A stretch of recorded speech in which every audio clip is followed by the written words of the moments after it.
I was introduced to wrestling at a very young age. It's been my routine every single day. I wake up in the morning and I think about wrestling. This is great opportunity for all the athletes, and new blood, and motivate us. It's brought so many opportunities, but it's also helped me grow as a person. But every great story begins the same way. Someone believes. Long before everyone else does. Then belief becomes commitment. Commitment becomes sacrifice. And sacrifice becomes something the world can no longer ignore. Welcome to RAF Cleveland, Ohio. Bringing the entertainment side to such a humble sport is going to make the sport, it's going to bring it to a whole nother level. I always liked freestyle wrestling, and when RAF started to do the big shows, and I said, why not, I can compete. To see how well RAF has done, and they're approaching their first year, and we now have an international card, they have Next Gen, they have amazing opportunities coming out, and it's been especially such a big blessing for the wrestlers. I've always wanted to be the greatest wrestler of all time, and that's inspiring to me. I want to do what God wants me to do. Tonight, we show the world that year one was just the beginning. Year 2 starts now.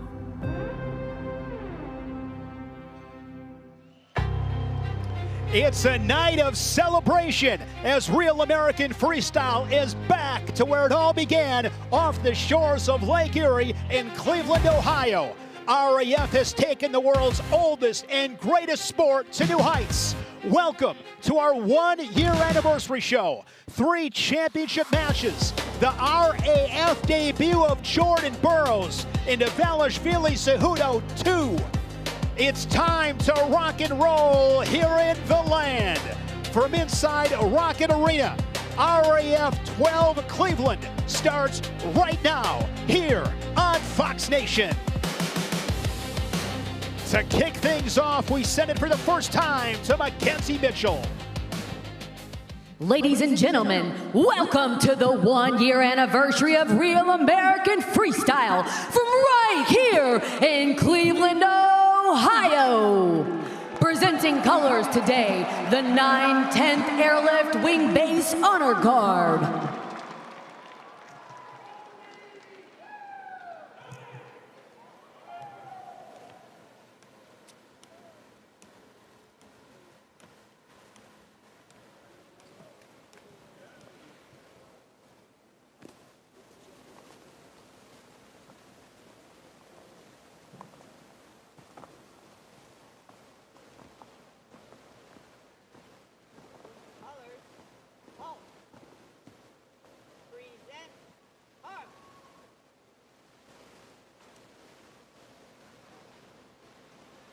And here to sing the national anthem, please welcome Alexis Wilkins.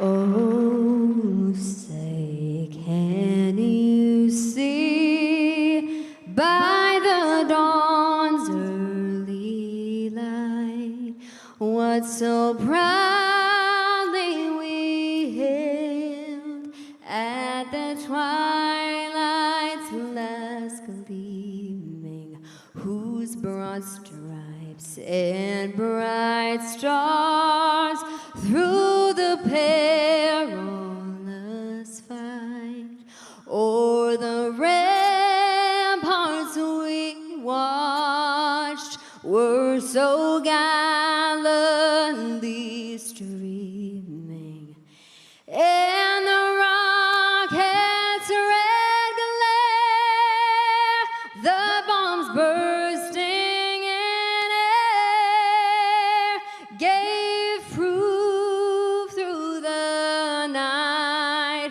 that our flag was still there. Oh, say, does that star-spangled banner yet wave o'er the land of the free?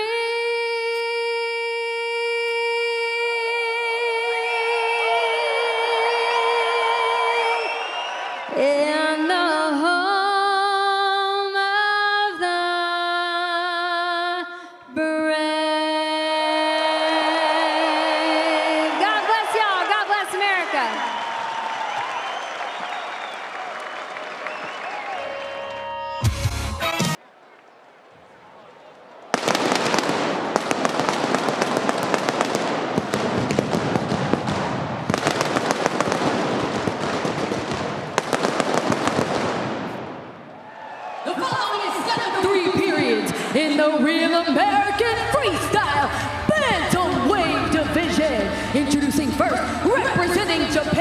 a 2024 Senior World Gold Medalist, Masanosuke Ono. 12 amazing matchups on this card. You talk about starting with desserts. Masanosuke Ono, one of the young global superstars in freestyle wrestling. The Japanese superstar, just 22 years old.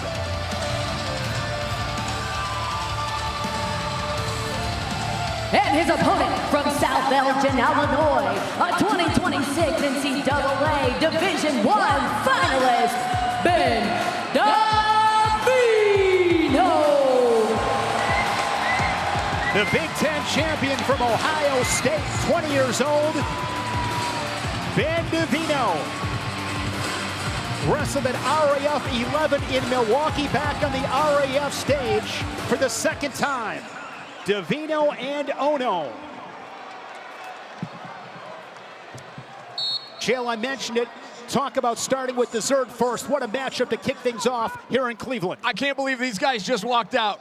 This is the, I got to see a WrestleMania live with my son, and they started with a title match, and Sparks, I swear that's what we're watching right now.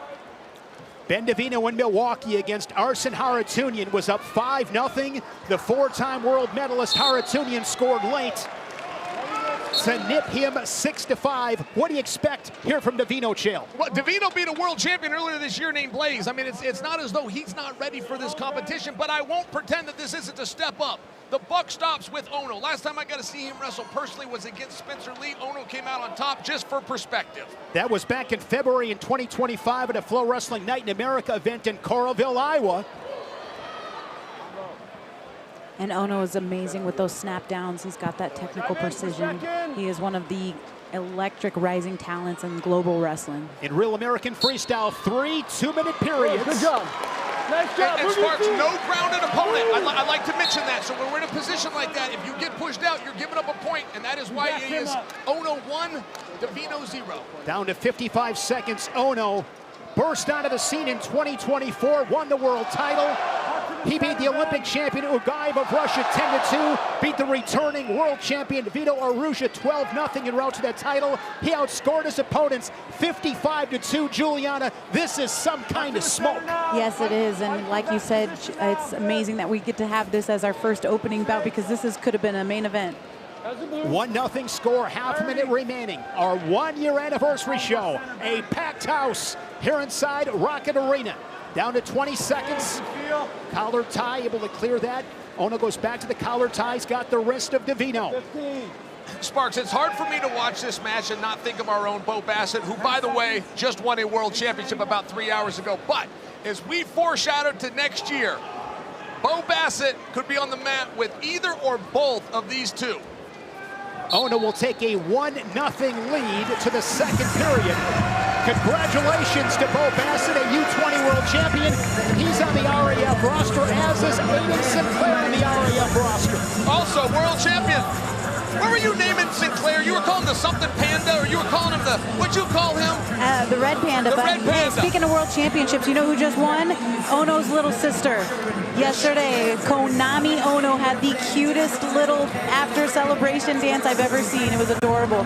He comes from a family of killers, Ono. Ono has Coach Sanderson and Jordan Conway in his corner. Cody Sanderson, second period. Half shot there by Davino. He's got amazing snap downs, Ono. Chael, he is so elusive. If you're Davino, how do you get to the legs of Ono? Well, and that's what's so interesting. I mean, I got to tell you, Davino's already in this match. Quite frankly, he's got this score as close as Spencer Lee had with 2 minutes in. Davino is a real competitor, and I did not understand that during the season. I kept hearing it, but I saw it when we got to the Big Tens. That's going to be one, again, a push-out. No grounded opponent. Great job there using that underhook on the right side. He's great at taking territory on that mat, controlling the ties. But Sparks, it's so hard to watch this from a freestyle perspective, which is how this is being contested. It's so hard to not think what could be going on in a dual beat next year? What could be going on at the NCAA championships? By example, these guys are not going to see each other one and only time. This is not the only meeting between these two. Davino had a 2-on-1. But that snap down of Ono is Heavy fast, hands, right? Heavy super hands. fast, yes. Ono training at the Nittany Lion Wrestling Club in State College, Pennsylvania. 55 seconds to go in the second period. Shot there by Davino once again. Aaron Seidel also winning a U20 world title for the United States. They locked up the team title. Hey, Seidel made his path look easy, but it wasn't. He had 3 world medalists. He just happened to tech them all.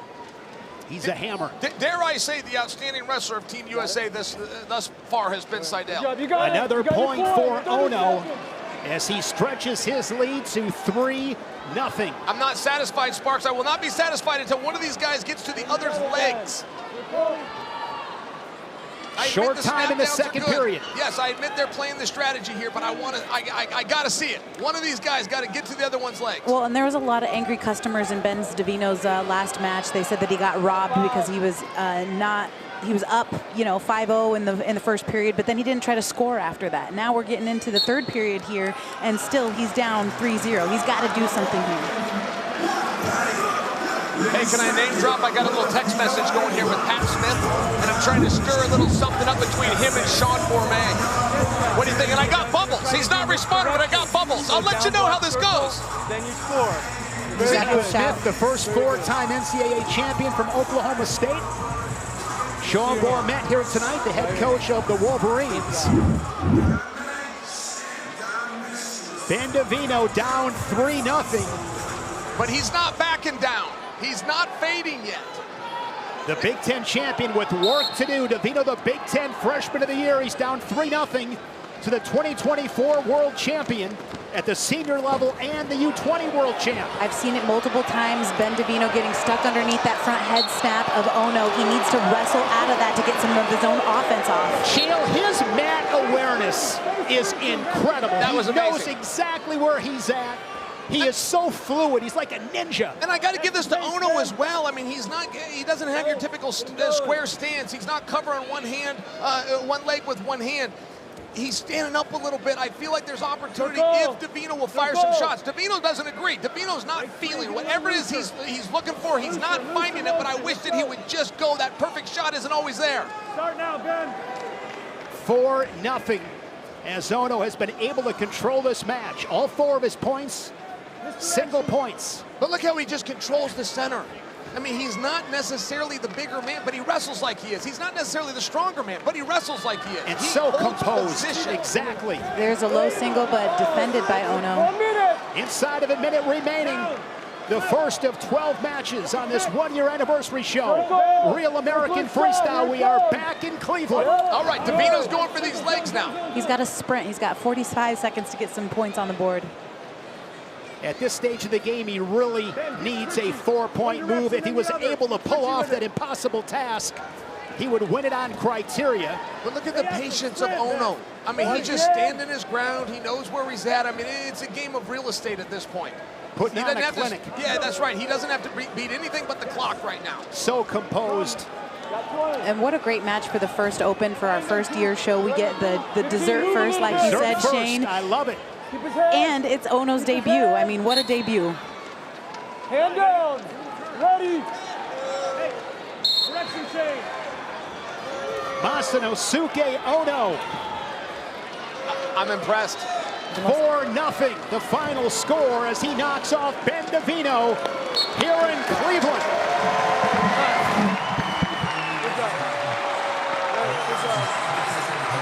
Doing the Conor McGregor. A little bit of swagger. He's an awesome young man, super polite. He's adapting well to the American culture. And one heck of a wrestler. After 3 periods and a final score of 4-0, your winner, Masanosuke Ono.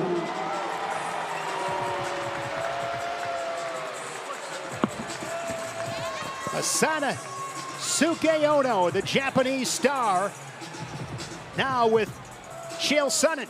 Konnichiwa, young Ono. Welcome to Real American Freestyle. How did it feel? Yeah, he was so good. I mean, I wanted more like score, like take 4, but I mean, I'm sorry. Let me ask you one simple question, and we'll get you to the back. Who do you want to face next? Next? I want to do Higuchi from Japan. I mean, he's Olympic champ. And then, yeah, I mean, I want to do Higuchi. That would be a great match. Young man, congratulations. Get in the back and get some rest. Give it up for Ono. Ono would like a shot at his fellow countryman, Ray Higuchi, the Olympic champ. I'd love to see those two tangle. If you're new to wrestling or just want a refresher, scan the QR code for a quick RAF Rules 101 breakdown with Olympic wrestler Ben Askren and learn how the scoring works before the action starts. Coming up next, Tyron Woodley, a two-time All-American at Missouri, and Joaquin Buckley making his second appearance in RAF. He fell to Pat Downey.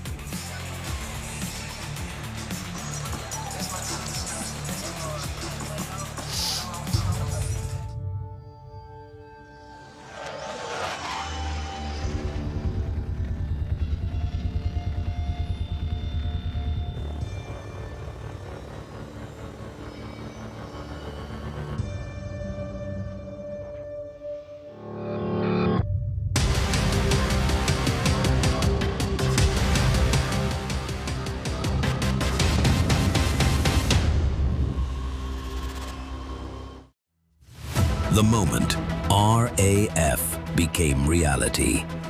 So I told Izzy about an idea about starting a wrestling league.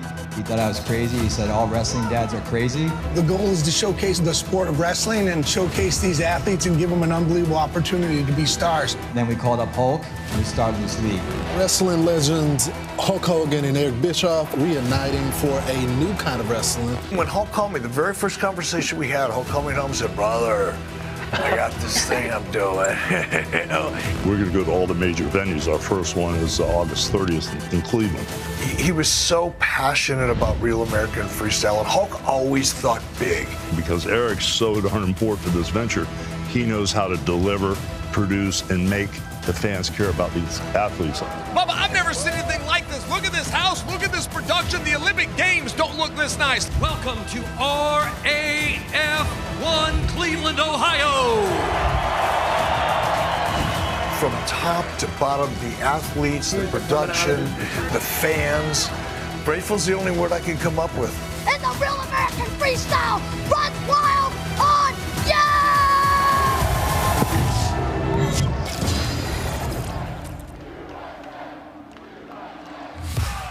Cleveland, Ohio, RAF back to where it all began. It has been a dream.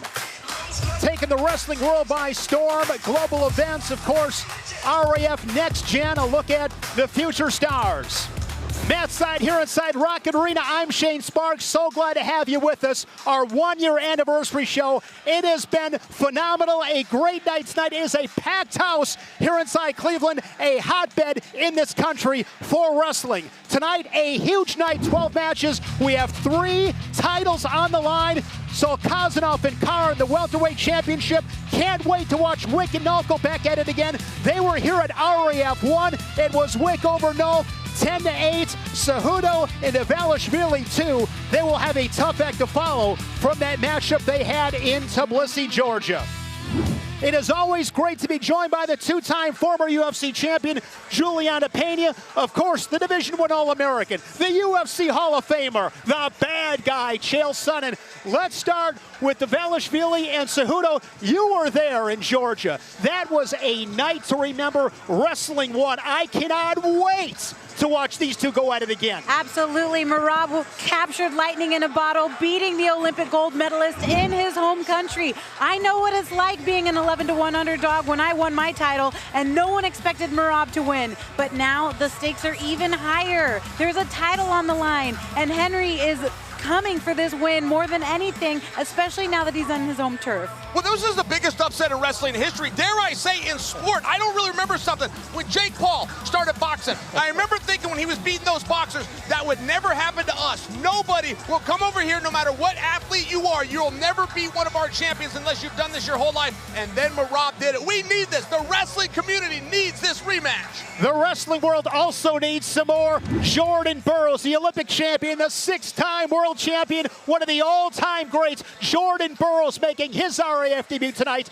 against Sean Brady. Remember when Cael Sanderson stepped on the scales in 2011? You remember fantasizing that John Smith would do one more match? Because this is this generation's GOAT. And we didn't know we were going to get Burroughs again. We didn't know he was ever going to do this. But he's here tonight. And by the way, Sean Brady, that's a tough draw. He shouldn't have called out Sean Brady, you guys. And I'm not just saying that. Sean Brady used to be a former auto mechanic. Then he turned into the #5 welterweight in the UFC. Then these BJJ guys started calling him out. And now the GOAT is calling him out. This guy is going to be changing your carburetor by day and putting you on your back at night. Do not challenge this man.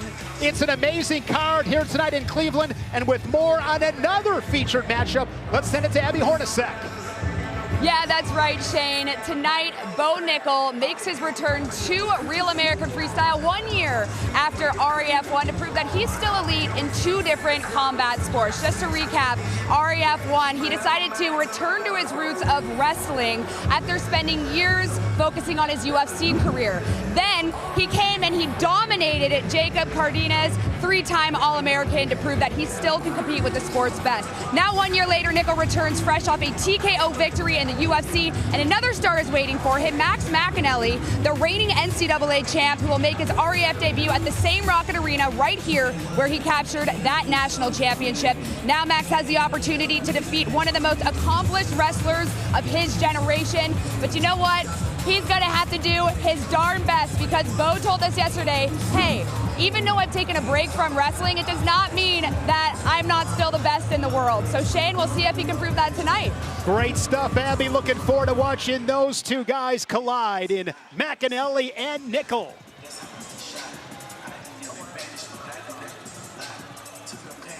Tyron Woodley and Joaquin Buckley.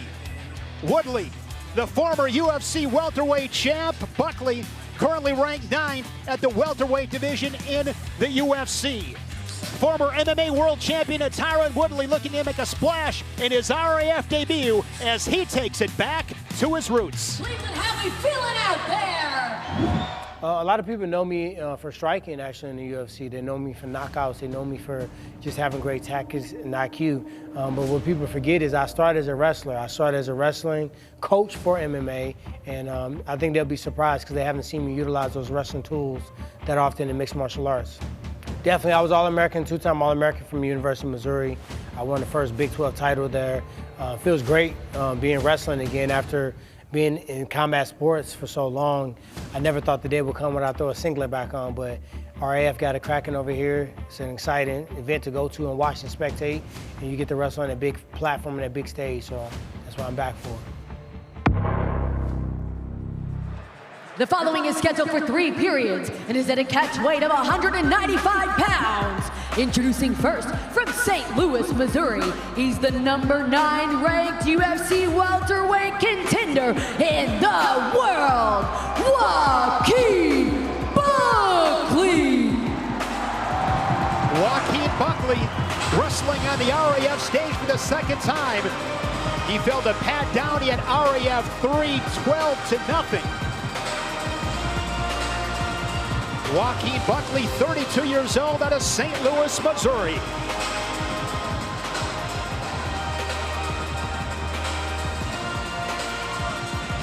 And his opponent, accompanying Tyron Woodley, is recording artist Aaron Cole and Tyron's son, TJ Woodley.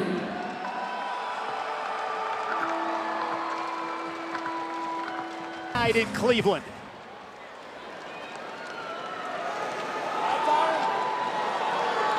Woodley beating Robbie Lawler in July of 2016 to win the welterweight championship in the UFC, 19-7 as a pro. And he's got the wrestling experience, Chael. Yeah, he sure does. I saw him have a match. He lost the match, but it was a dogfight. It was 6-4 against Johnny Hendricks. Just for perspective, I mean, he was that good in his college days. but it's removed a little bit. Now, Buckley is not a lifelong wrestler, but a lot of people think he is, because when he did MMA, he was so wrestling heavy. I'm very interested in this. Youth has always proven to matter. Youth is the one thing Buckley has on his side. Buckley, 32 years old. Woodley, 44 years old. Woodley, a two-time All-American for Brian Smith and the Tigers in Columbia and Missouri. Won a Big 12 title for Missouri. Woodley leading it 1-0. Was able to defend that straight-on double attack by Buckley and gets the step-out point. And Joaquin just looks physically bigger, does he not? Yeah, and Woodley's feet, by the way, I've noticed this myself as I got older and I try to wrestle even around with my son. Your feet are just heavy. It's hard to move your feet. As I'm watching Woodley in this stance, he hadn't wrestled in a while, and I can see a little of that rust. Yeah, but he did say that he was going to use his jiu-jitsu, his striking angles in order to be the complete wrestler tonight, and I think that that's kind of what you're seeing. He's trying to use all of those combat sports and put them together for tonight, because it has been 16 years since he's competed on a wrestling mat. Buckley's on the shot clock. 30 seconds to score. Now he's down to 15 seconds. No. Oh, I don't think so. He stepped out. It is 4. I thought he stepped out before he went down. They called it 4. Confirmed feet to back for Buckley. And he is up 4-1. That is a big move for Joaquin Buckley. A better start for him tonight in comparison to that matchup with Downey at RAF 3. Well, it was a good little shot. I mean, it was straight on. He changed elevation. He penetrated. He took him right off his feet. That's 4. Back center. We have a mat official, a mat judge, and a mat chairman. 2 of the 3 must agree to confirm the scoring sequence. Woodley is already booked for his next match. He's going to be taking on Chimaev in Moscow. Just to remind you, so you know, this match represents for Joaquin Buckley with 2 big 4-point moves. Highlight reel toss from Buckley. That took courage. That took courage to step in. If that doesn't go your way, you look like a fool, and you're the one giving up points. Big courage comes with a big reward. Buckley is up 8-1 on the former UFC champion. And Ben Askren made a big speech in Milwaukee that fired Tyron up and said, listen, if he can go out there with a double lung transplant, I'm going to get back on that wrestling mat. And I think that that motivated him to lose 20 pounds in order to take this match. Catch you slipping, all right? There's that straight-on double. Able to score his first 4 points, feet to back. And this was a big-time toss from Buckley. Had that arm trapped. Buckley, 21-8 pro record inside the octagon. Some RAF ties. He beat Colby Covington in the cage. Lost to Sean Brady this past May. We'll, of course, see Brady against Jordan Burroughs. Here we go. Of course, one thing we know, Chael, in freestyle wrestling, you are never safe. All right, we got a little thumb to the eye. No, you're never safe, and it's also interesting. Where would Tyron like to see this match? Would he like to be in the open? Would he like to be tied up? He's experienced both, and, you know, again, that little bit of a rust is there. You know what I would like? You know what I know he would like? His opponent to make weight. Joaquin Buckley was 7 pounds over today. Hey, and I can see it, by the way. That's what I'm saying. I tried to say that he's a lot physically bigger, but he's not just physically to the eye. He was 7 pounds over on the scale tonight. This is a catch weight of 195 pounds. Goes in for that straight-on double once again. Neutralized by the underhooks of Woodley.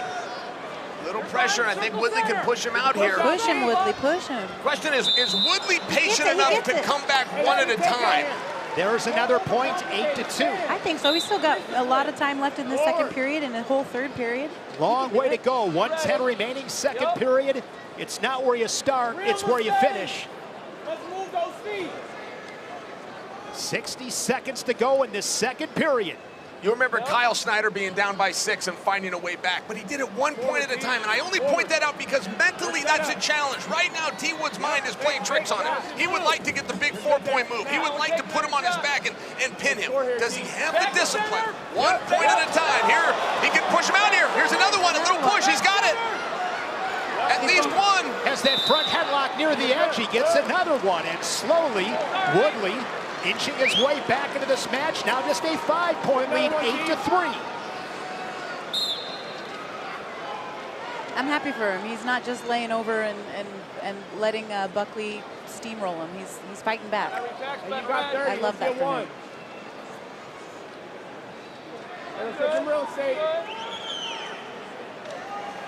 Oh, Buckley's not sure. His mind's playing the same games. Hey, how much do I want to engage? Should I make this guy come to me? Guys wrestling ear to ear, collar ties. Now they clear. Down to 10 seconds. Will somebody have the courage late? Nice job by Tyron Woodley. And now he's looking for a turn on the edge in the final second. And he's got it. Yes. Talk about short time scoring. 4-point score by Tyron Woodley in the final seconds of the second period. We got ourselves a dogfight to the third. It's a big deal right there. Just to remind you, in Tyron's heyday, he was doing collegiate. He wasn't working on parterre. He wasn't gut-wrenching people. That might be one of the first gut wrenches he's ever scored with, and he got it at the right time. He needed those 2 points. Fantastic transition wrestling there from Woodley.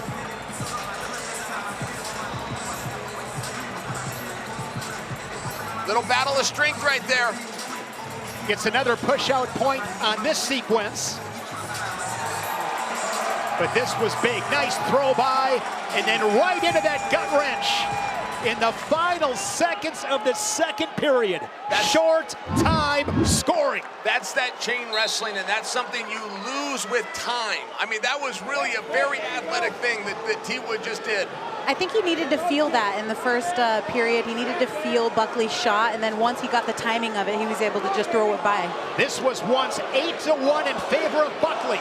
Woodley has come back to make it a 1-point match as the crowd is alive here inside the arena. Buckley trying to measure up Woodley. My advice to Buckley, Sparks, if I was in his court, make him come to you. No more taking the action to him and giving up points. Make him come to you. Can T. Wood change elevation and penetrate to those legs? We haven't seen that yet. Slide by there from Buckley. Both these boys from St. Louis. Joaquin Buckley looking up to Tyron when he won his world title against Robbie Lawler. He said it's awesome to be able to go and compete against your former heroes. I love watching these legends compete. Straight on shot once again. Ooh, and a re-attack from Woodley. He doesn't know where he is. He needs to circle right here. Buckley's got the circle. He's going to give him one. He's got the push. And Woodley gets that step-out point, and he leads it, scoring that last point 8-8. He's going to win on criteria, Shane. Still a long way to go, 54 seconds. But Woodley has been savvy, the veteran. He's got to hold him. So now if you are Buckley, you trail. You got to get to your offense, and Woodley's been really good. And I will just tell you, watching Tyron come back does make the Chimaev proposition a little more interesting, doesn't it? It does. That'll be in Moscow, Russia, September 5th. A shot, big, heavy hips defended by Joaquin Buckley. Nicely done. Looking to drag out of there. He tried. Buckley's got the head and arm. We're down to 20 seconds as we're back to our feet. I wonder if that was choking Tyron a little bit. He was stuck like a duck underneath there. Put your seatbelt on. Here we go. He was stuck like a duck. He was. Yes, he was. Dude, honestly, he looked like he was probably squeezing his lights out. Here, Woodley want to circle your feet. Nicely done. That's another one. Goes for that throw again this time, but Woodley defends.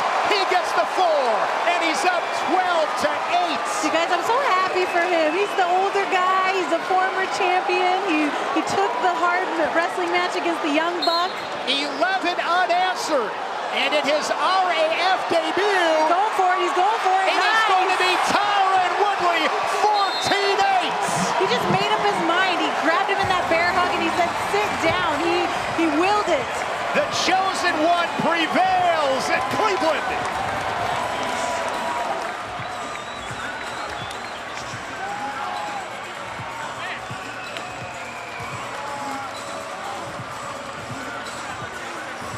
After 3 periods and a final score of 14-8, your winner, Tyron Woodley.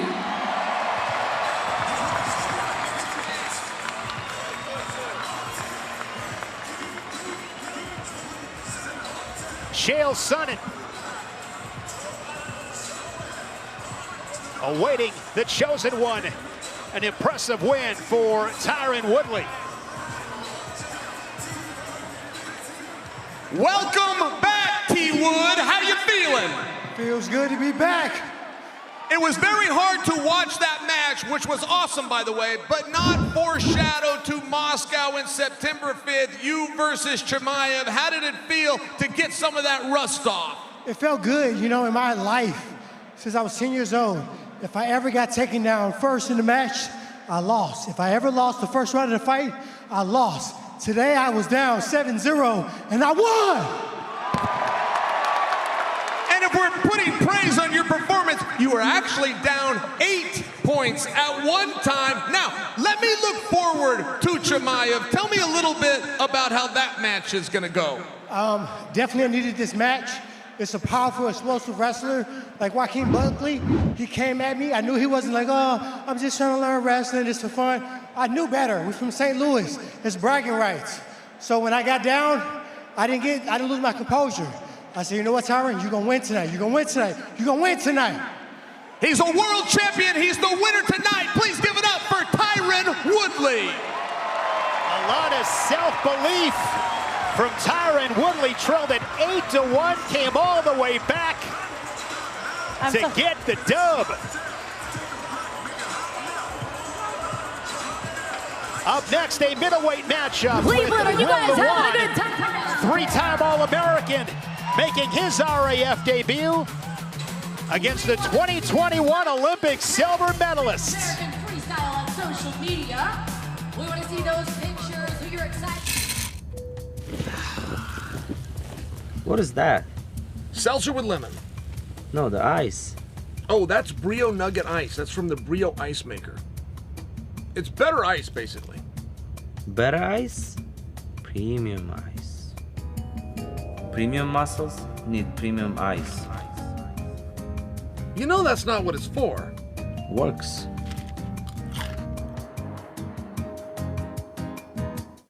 The moment RAF went viral.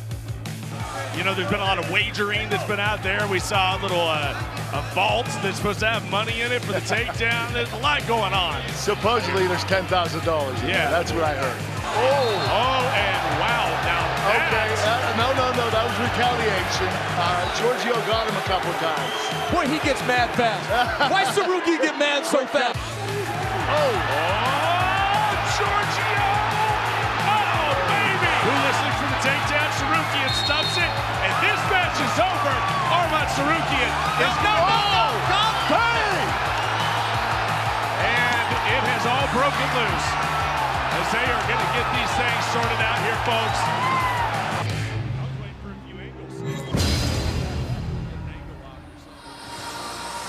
Sugar Sean O'Malley enjoying that heated exchange with Arman Sarukian and Giorgio Poulos as we look back at some of the great moments in our first year of Real American Freestyle. Packed house here in Cleveland. Up next, Will Luwan and Cuddy. Will Luwan from Chicago, Illinois, making his RAF debut, 26 years old. A tall task against the 2021 Olympic silver medalist at 74 kilos. The following is scheduled for 3 periods in the Real American Freestyle Middleweight Division. Introducing first, representing Bulgaria, a 2021 Olympic silver medalist, Dake. 32 years old, born in Russia, now repping Belarus. A 2-time Olympian.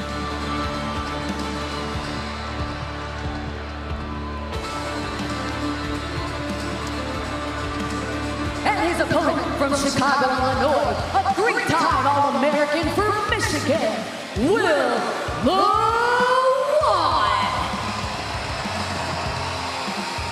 Will Luwan, 5th for the Wolverines in 2022, 8th in 2023, was an NWCA second-team All-American in 2020. Placed 5 times in the Big Tens, 3 times in the top 3. Made the Big Ten finals on a couple occasions. What excites you most about this showdown, Chill? I want the winner to take on Jordan Burroughs. That's what excites me the most. I appreciate the Olympics. I appreciate the back and forth with Kyle Dake. The mere fact that he thought he could beat Kyle Dake, the mere fact that he stepped to the line against Kyle Dake, he's got my respect. And Will Luwan, by the way, is not to be played with. This guy has been in the backside of more brackets, had to come through the hard way to get his respect. This guy's a competitor. Went for that lat drop and didn't quite pan out for him. Will Luwan Junior Freestyle National Champion 2017, 5-time Fargo All-American, Cadet World Champion 2017. He's got a deep skill set. He can hurt you in different positions. But Sparks, how many times have we seen Luan in a back? Uh-oh, he's hurt. Grabbed his right hamstring. I'm trying to see. I think it's just locked up. I don't think he tore something. I think it locked up. I could actually see my mother used to call it Charlie horse. Yeah. I think that's the right term, by the way, Charlie horse. Well, yeah, but yes. Hey, you said duck earlier. Don't give me a hard time. No, it's not that. It's that the Charlie horse where I come from is a little bit different than, like, you know, cramping your hamstring. Yeah, there it is. Wait. Now that's going to score, by the way. That's going to be 2 points. Yeah, they gave that 2. Chael, back to your point, though, Kadi is a true 175er, and he's been taking these matches up in weight class at cruiserweight at 190 because he's not stepping away from the challenge. He'll wrestle anyone, so this is a more evenly matched match that he's had so far in Real American Freestyle. And if you'll notice his body, if you'll just notice the change in his physique from when he debuted against Kyle Dake, and he got a little fatigued, and he talked about getting tired. He says he's in better shape, but you can actually see it. Yeah. In 2025, he wrestled at 86 kilos. There's a big toss. That's going to be 4 confirmed. 6-0. That's a big bomb, and Will does not look like he wants to continue. That's actually a 5-point high-amplitude throw to make it 7-0. 5-bomber. Puts a little pressure on Kennedy Blades, doesn't it? Miss 5-pointer. She's going to have somebody giving her a run for her money. Kadi 1-2 in Real American Freestyle. He beat Dustin Plott. His losses to Kyle Dake and most recently Evan Wick at RAF 6. A good start in this first period. 7-0. 40 seconds to go. And poor Will Luan, he's going to have to continue to wrestle when he knows that his leg is compromised. That sucks. Well, and I wish I don't see Sean Bourmet in the corner, but this is something that perhaps he may need to get involved with. Absolutely. There are times you got to stop a match, and Will is he's being tough right now. He is definitely compromised. Yes, he is.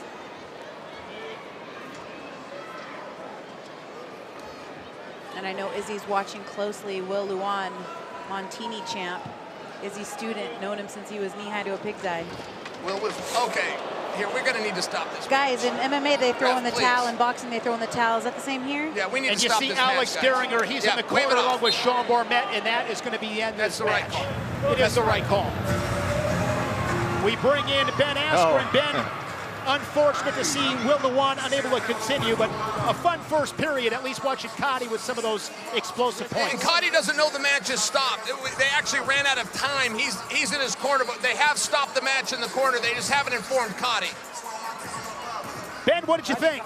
Yeah, I want to come in and comment on that 5-point throw he hit because in RAF, we've only had, I believe, one other 5-point throw. So fans watching at home, if they throw the legs above the head, they call that 5 points. You're going to almost always see 4 points, but that was a big arching motion on this one you're going to watch. He hits the go behind, he gets behind him, he picks him up, bombs him over his head, and that means that's going to be 5 points. Yeah, that's a high amplitude throw, and honestly, when you're in the arena, you can tell when you hear the oohs and the ahs. When you hear the oohs and the ahs, that's when you are going to get that 5-point high amplitude throw.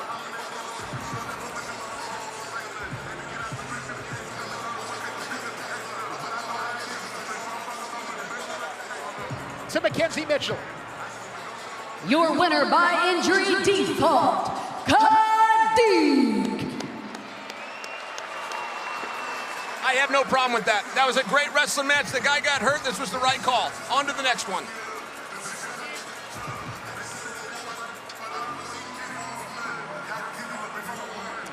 Real American Beer just launched RAB Zero, that same bold Real American flavor, just without the alcohol. Scan the QR code on your screen and use code 020 for 20% off. RAB Zero.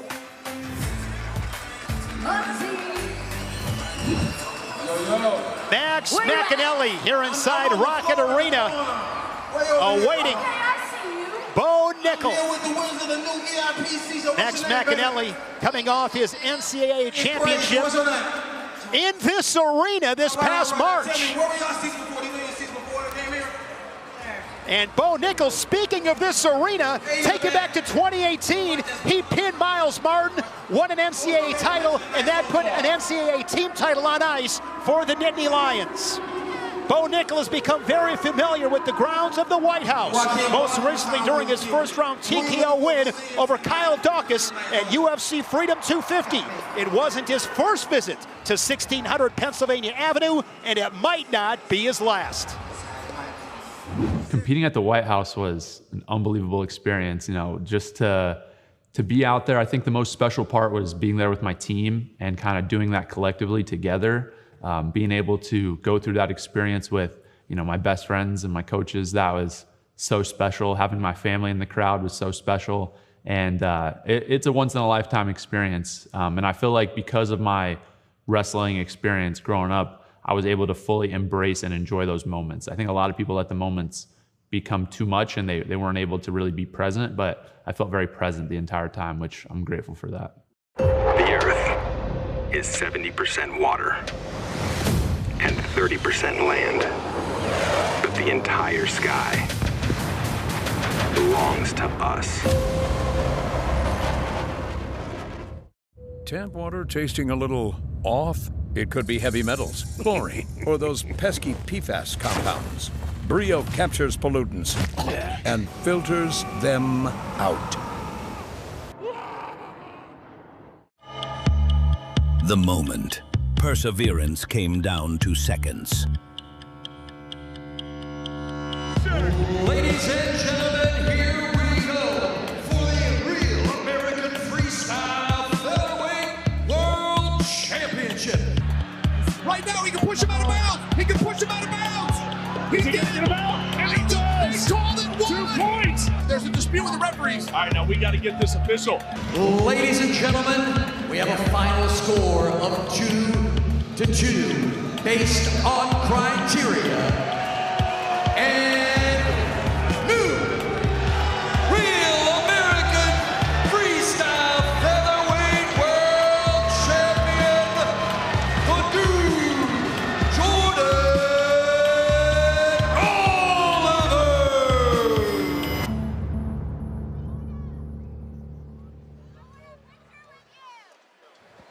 Cleveland, Ohio, the land. 1 year anniversary show here inside Rocket Arena. Last year we were inside the Wolstein Center. Now Rocket Arena, home of the Cleveland Cavaliers, as Real American Freestyle continues to explode. Dvalishvili and Cejudo 2. Can't wait. We'll close out the night with that matchup. Merab defeating Cejudo in his native Georgia. Fans are loving it as always. It's a great show. Bring your friends, bring your family. Come out and enjoy some Real American Freestyle. Next matchup is Ohio native Johnny DeJulius, the four-time national qualifier for Ohio State. Hasn't wrestled here in Ohio in a decade. He'll get the submission artist who has won 20 of his last 21 fights, and Asu Omabayev. And Abby is with the most interesting man alive, Johnny DeJulius. Johnny, really special moment. You told us that you're wrestling tonight for your late mom. It's her birthday today. What's the biggest thing she taught you that you are going to take out there onto the mat with you? I feel like everything in my personality, you know, the classic, I got it from my mama, right? You know, I got everything from her. She was kind of the spark of the room, the light of the room. And one thing she was a fighter. So, you know, obviously being able to go out on her birthday and fight, that's what I want to do. And that's how I would want to represent my mom on her special day. Well, you have an amazing personality. Your mom raised you really well, and you can see her sparkle through your eyes, too. You know, you have such a cool life also. You've gone base jumping, you've traveled the world, you've wrestled in RAF. What keeps pulling you toward these extreme challenges? Well, I think, you know, obviously your Instagram bio is not supposed to be representative of who you are, but of all the things I've done, I always put wrestler first. In any bio, any sheet that I write down, it's always wrestler and then world traveler, wrestler and then base jumper. I love it. I love wrestling, and how can you not, you know? Right. And congrats on your engagement, by the way. Are you going to add a win to that also, I would say, a personal life win for you, getting that ring, your fiance to say yes? Yeah, I mean, this would be a great month if I can get a win and a yes. That'd be awesome, so let's hope for that. All right, well, good luck out there. Thank you so much. Our next match is scheduled for 3 periods in the Real American Freestyle Featherweight Division. Introducing first, all the way from Kazakhstan, he's the #5 ranked UFC flyweight contender in the world, Almabayev. Almabayev, 32 years old. Mixed martial artist, pro career that began back in 2013. 24-3 pro record. As I mentioned, he's won 20 of his last 21 fights. And his opponent from right here in Cleveland, Ohio, a 4-time NCAA qualifier in Ohio State, Johnny DeJulius. This is a fan favorite, Johnny DeJulius. In that interview with Abby, he talked about losing his mother, Stacy, when he was just 16 years old. It is her birthday today.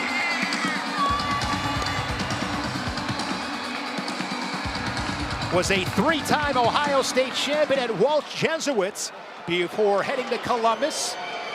Over 100 wins in that Ohio State singlets.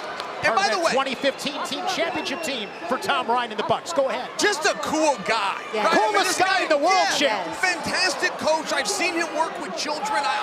Dare I say he's one of the great must-attend camps. Nice. Right, he just gave up 4 points here. Gonna try to pin him right here. DeJulius. Nice. Had Almabayev on his back. He gets the quick 4, 20 seconds in. It takes such an edge off when you can go out and grab a quick 4 like that. You can start to relax and really go out and wrestle at that point. And Johnny DeJulius has got such an infectious personality, such a great guy, like you guys said, but this is the best we've seen him so far. He's 1-2 in RAF, beat Connor Beebe in Tampa at RAF 7, then lost to Pat Lugo, and most recently, Vladimir Kinchigashvili, who we'll see against another Buckeye and Jesse Mendez later on. But we've never seen him start this early and score so fast in the opening period. Got off to a pretty quick start against Beebe, and then Beebe raced back, and that was a 9-6 final. But that was a controversial win. That was, you know, not a lot of happy customers about that one. Oh, Johnny just got engaged. I saw on social media. She's way too hot for him, by the way. I mean, I gotta tell you, I realized it looked like a couple of times. Go, is this real? She said yes. AI is a crazy thing, Chip. Don't be funnier than me, Sparks. Congratulations to Johnny going. Oh, nice got there for DeJulius. It was the same move. It was the same move. And he's got a trap arm. This is trouble for Almabayev. There's going to be 2 more. He's going the other way. Back the other way. Can he get the 10? Yes, he can. Johnny DeJulius. The best we've seen him. I said it in the beginning. Happy birthday to his mother. What a win.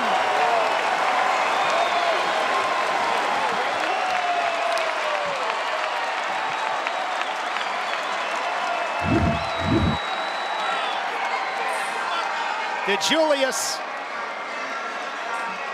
with a nice fireman's carry, and when he had that arm trapped, here come those gut wrenches. 2, loads it back the other way, 2 more, and then the cherry on top as he loads his hips and pops him through for 2 more and gets the technical superiority. Here's Mackenzie Mitchell. The match is over with 32 seconds remaining in round number 1. Your winner by technical fall, Johnny DeJulius.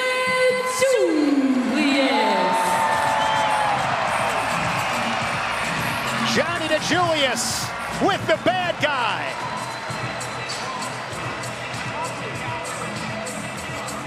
Johnny DeJulius, you got the pop of the night. This crowd is in the palm of your hands. What would you like to tell them? Cleveland, I love you, baby. Now, I'm told that this is your late mother's birthday. What a present you just gave. What emotions are you feeling right now? My mom today would have been 57 years old. I get to celebrate her birthday and her life with a win in my home city, in my home state of Cleveland, Ohio. Eric Bischoff told me yesterday, make sure you put Johnny over because we got big plans with him in the Real American Freestyle family. Congratulations on this victory. What can we expect next from you? I'm always going to be one that wants to score points. I'm going to attack, I'm going to throw the kitchen sink at people, and it's always going to be fireworks. Buddy, you are awesome. This is your night. Ladies and gentlemen, Johnny D. Johnny DeJulius now 2-2 on the Real American Freestyle mat. Gets the technical superiority in his home states in front of his home fans on his late mother Stacy's birthday. What a day, you can't script it any better.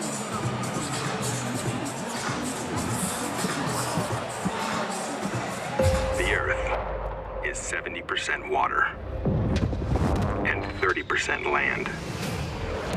But the entire sky belongs to us.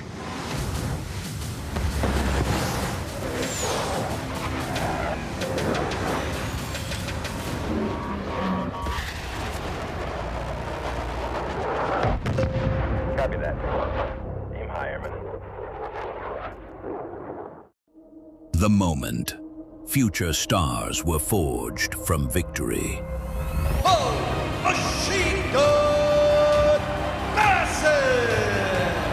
A lot of things I'd like to be doing on a Saturday night. Facing this young man is not on that list. He competes against adults and he wipes them out. Just so heavy with his hands. Getting this crowd in the USA chants. Just 11-1. Technical superiority for Bo Bassett.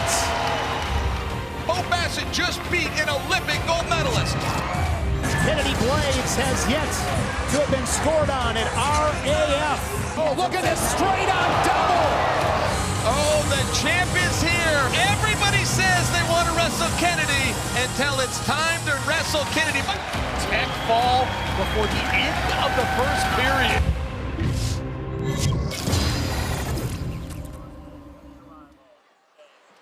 There's Kennedy Blades, the Real American Freestyle Women's Middleweight Champion.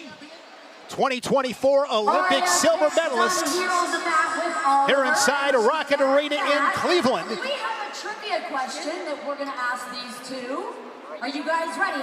She'll be wrestling Reese Laramendi, the NCAA runner-up for the Iowa Hawkeyes. At the national tournament, she has been first, third, and most recently a runner-up, coming off a 36-1 campaign for head coach Clarissa Chun and the Hawkeyes. The first of 3 championship matches here tonight. The champion in the welterweight division, David Carr, the 27-year-old, and Taimuraz Salkazanov. Born in Russia, representing Slovakia, Carr and Salkazanov for the Real American welterweight belts. RAF welterweight world champion David Carr has yet to need the full 6 minutes to finish an opponent. Unbeaten at 3-0. Carr's RAF resume includes 3 tech falls, including an 18-6 dismantling of a Miretta. The most points ever scored by one wrestler on an RAF mat. Tonight, he again puts his title on the line against Salkazanov.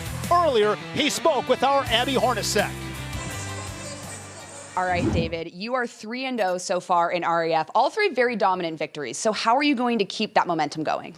Yeah, just looking to score points, wrestling smart, things I like to do every match. So you wrestled Taimuraz twice in 2025. You each won a match. How do you expect tonight goes? Hopefully a win. That'd be awesome, and to give glory and honor to God, and yeah. See, I love that. You said at the press conference you're a humble guy. How do you remain humble despite all the success you've had? Just my family, just the way my mom and dad raised me, just to be humble, go wrestle, have fun, and just enjoy it. All right, you think you're going to win tonight? Yes. All right, we'll see you out there. Thanks. 2-time national champion from Iowa State. Here's Mackenzie Mitchell.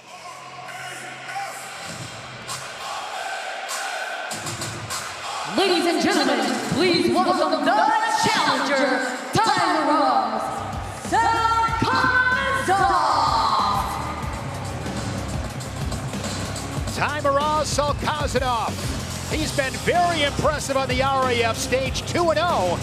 Beat James Green at RAF 2, and then at RAF 6, shut out Keegan O'Toole 9-0. Tonight, he'll wrestle for the title, but he's got to get through David Carr, the former Iowa State Cyclone great.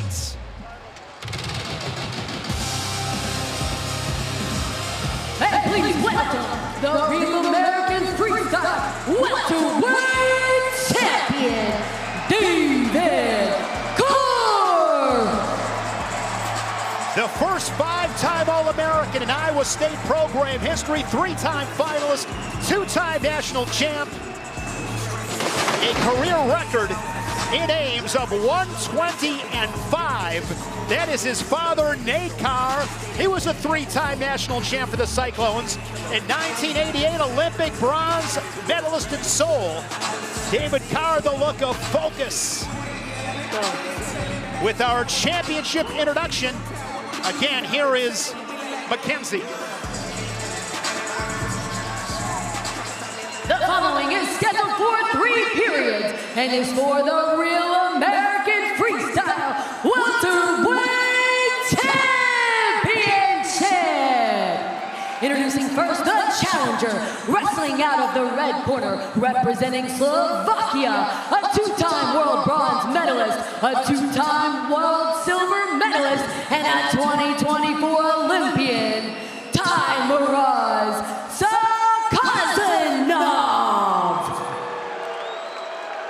and his opponent, wrestling out of the blue corner from Canton, Ohio, a 2019 Junior World Champion, a 2-time NCAA champion for Iowa State, and he is the Real American Freestyle Welterweight Champion, David Carr. Had that great career at Iowa State. Before that, he was a 4-time Ohio State champ. Last at Perry High School. Mentioned his dad, Nate. He's an RAF Legends champion. Love how RAF celebrates the legends of our sport. We saw it with Nate Carr and Dan Gable. Here we go, guys. Welterweight title on the line. Juliana, what are you looking for? I am looking for Salkazanov to score early and for David Carr to not play into Salkazanov's game. Salkazanov usually wins in all he needs is 2 exchanges to win the whole match, and Carr needs to make sure that that does not happen and open up his offense. Look, the good news for Carr, there's not a wrestling tournament that he hasn't won. There's not a tournament he can't win. The bad news for Carr, when the word got out of how good he was, he is now one of the most studied wrestlers in the weight class, and guys have proven to show up with much better strategies this season than they did in previous seasons. Carr was 5th at last year's World Championships. Fell to James Green at Final X. Big surprise to me. But again, James Green had tape now. He studied him. There was no element of surprise. Carr is now game plan for, if you will. The 3 tech falls. He's outscored his opponents on the RAF mat 41-8. Straight on shot, no angle. Nice defense by Salkazanov. Doing his training camp in the Ossetian Mountains, Russia. And he told his son, I'm going to come home with the belt, because that was the only thing that his son asked him for. His 2-year-old son, Oxer, said, Dad, come home with the belt. He's also got a 6-month daughter. And David Carr gets the point as Salkazanov unable to score on that 30-second clock. We got 35 ticks in this first period. Welterweight title match here at Real American Freestyle. And David Carr has been doing his camp with King Jordan Burroughs. And we got King David Carr here. We got multiple kings here tonight. A couple of great talents, those two with a great relationship. There's that double. Salkazanov, Chael, doing a nice job measuring that. That was a good shot. Salkazanov saw it coming. He got both hands, not just one hand. He got both hands in between, got his head involved. Again, that comes back to scouting Carr. We knew that double was going to come at some point. Head and hands defense from Salkazanov. Nicely done to defend that double. Carr, a 1-0 first period. Corner cam. It's brought to you by Lucy Breakers. Bite the capsule to unlock flavor that actually lasts. Lucy.co/RAF. Code RAF for 20% off. Warning, this product contains nicotine. Nicotine is an addictive chemical. Yeah, you're doing good. The Russian wrestlers. So get him off balance. Let's go. I'm sorry, I'm interrupting King Carr there, his dad. The Russian wrestler is better than anybody else, have an ability to slow down a match. They have an ability to hold ground, not get their heart rate up, and pick their spots. We're seeing that right now. Carr likes a little bit more chaos than he's able to find thus far with Salkazanov. Guys, want to mention this. They wrestled a couple of times in 2025 at that ranking series event in July of 2025. It was Carr that got the victory. In February, Salkazanov. So they know each other. We'll see what adjustments they make tonight. 1-0 Carr with the lead, 20 seconds into the second period. And Carr goes in for that offensive shot again, and it's stuffed by Salkazanov. And now David Carr, I believe, is going to go on that 30-second clock. Indeed, he does. You know, he was the only one firing shots. I don't know that I agree with putting him on the shot clock. Yeah, and then you heard that from the corner, too. The corner says, we're the only ones firing all these shots, and then he got put on the shot clock shortly after. Salkazanov, a 4-time senior-level world medalist, all at 74 kilos. He was bronze last September in Croatia. Looking to tie up this match, pushing Carr towards the edge. He stepped him out. Adjustment by David, and that is going to be Salkazanov's point. You're right, 1-1.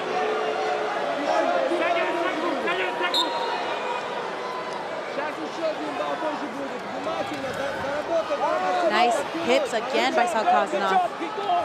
And another point for Salkazanov, so he leads it 2-1. His first lead in this title match. Here's shot by Carr, but he's on those shoe tops, trying to get his hips underneath him. I've been really impressed, Jill, with Salkazanov's defense. Yeah, I agree with that. Hey, by the way, I have a personal thought here, but I feel like when you're on a shot clock, if a score takes place, that should stop the shot clock. He was able to get one for the push out, and the shot clock continued. He was able to give 2 points here without getting a takedown.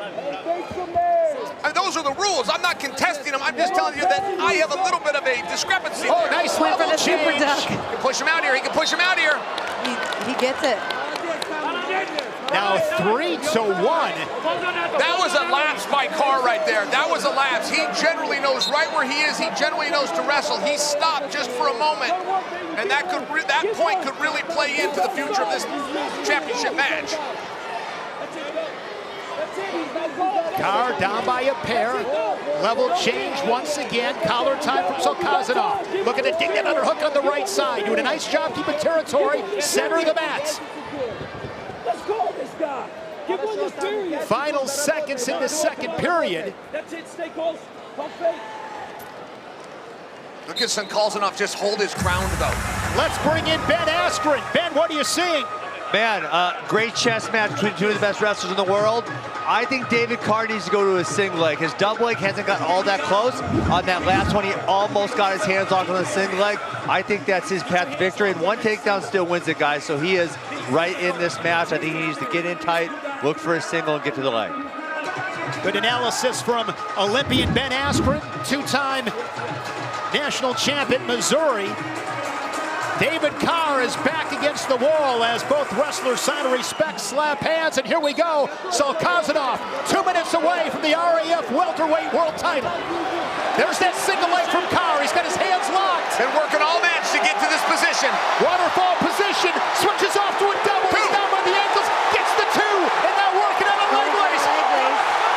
Carr spends a lot of time with Jordan Burroughs, and that is exactly how Jordan would have handled that situation. Takedown, and you're just going to take those legs and start turning. 5-3 for David Carr. Shot out of a cannon in this third period. When guys try to find the perfect leg lace, they never find it. Sometimes you've got 2 legs, treat it like a gut wrench. Just start rolling and figure it out on the way. Great job there by Carr. That was Carr showing some urgency, just getting after it. He's got the 2-point lead.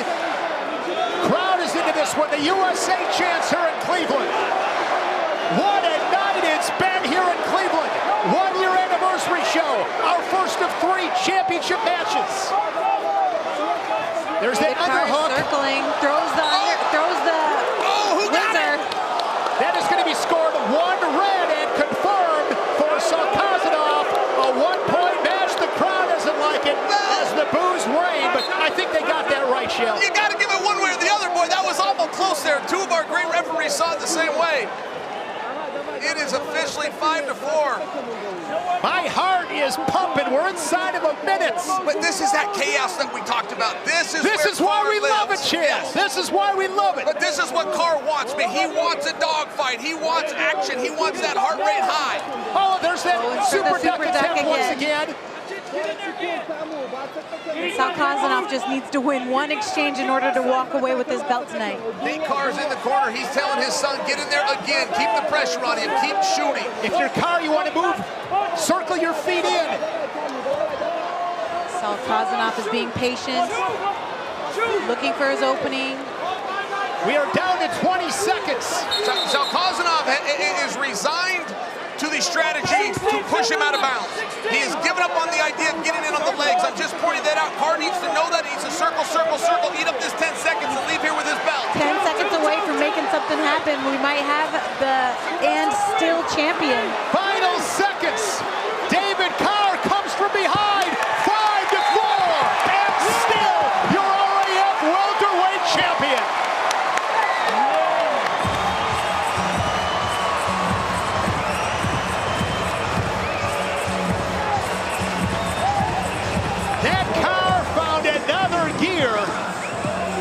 As David Carr gets the 1-point win.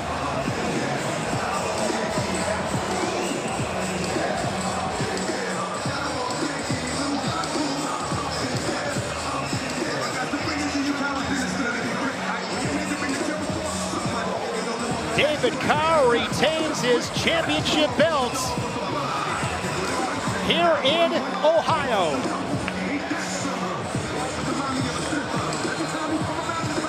Nick Hogan, center mats. To give David Carr his championship belts, Mackenzie Mitchell.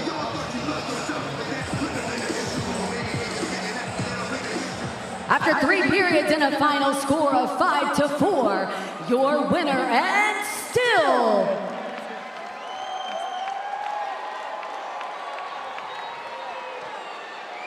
And there is a review because there was a challenge. In Real American Freestyle, there are challenges in championship matches.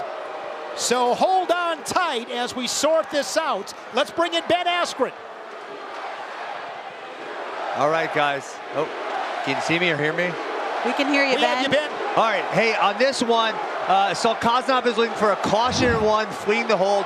That is a call that can happen. I don't think it's what happened here. I think it's a desperation brick to try to win the match. Because if he gets this 1 point, he does win the match. Hey, Shane, did you like that single leg call right there, baby? That was great. Right on cue, Ben. I'd expect nothing less. You're one of the great wrestling minds I've ever met. No doubt about it. Here's another look. As Ben mentioned, he was looking for that caution in one. Carr stays engaged here. If you're running away all the way, that's a caution one, but he's touching him the whole time. There's no way this call is going to get overturned. That is not a caution one. David Carr is the rightful winner of this match. They are continuing to review the video. Sal Kazanov pleading his case.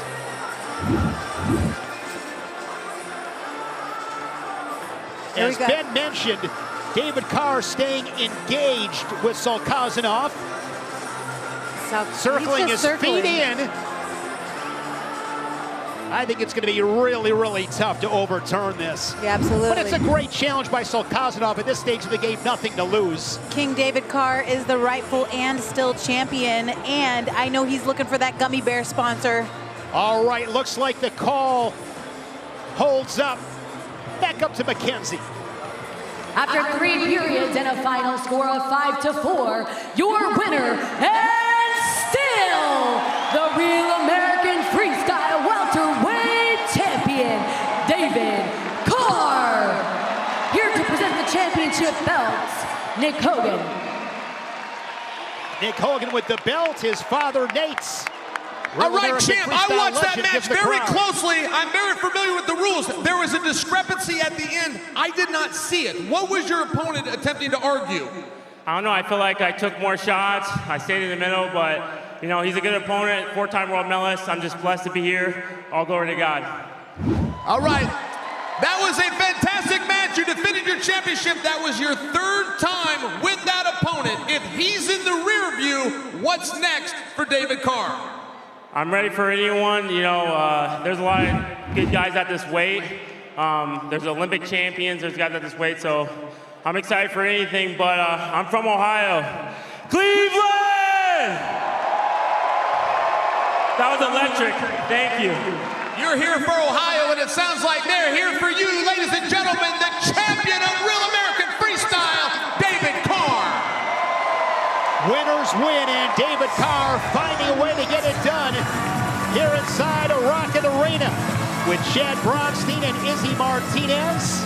Fans are having a good time tonight. It's always a great time at Real American Freestyle. Let's give it up for David Carr, everyone!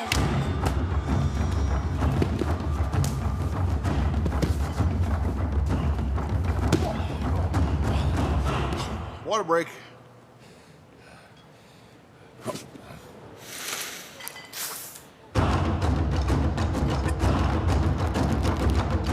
Hey, hydration's for everybody.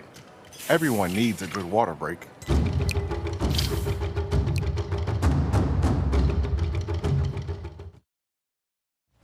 The moment when American gold shines brighter. The hottest signing in RAF history. Welcome, Gable Stevenson, to Real American Freestyle. This one is over. Technical superiority. You questioned if I could still wrestle. Wherever the time, whenever the time. If you want it, I'm here. Jordan Burroughs is coming back from retirement to wrestle in Cleveland. He's the most decorated, the winningest wrestler in American history. Real American Freestyle is looking pretty exciting to a guy like Jordan Burroughs all of a sudden. I miss wrestling. I think it's really that simple. I did not want to wrestle him. I still got a little bit. I'll never put a product out that I don't feel proud of. So I'm physically and mentally ready. It's going to be unbelievable. I'm back.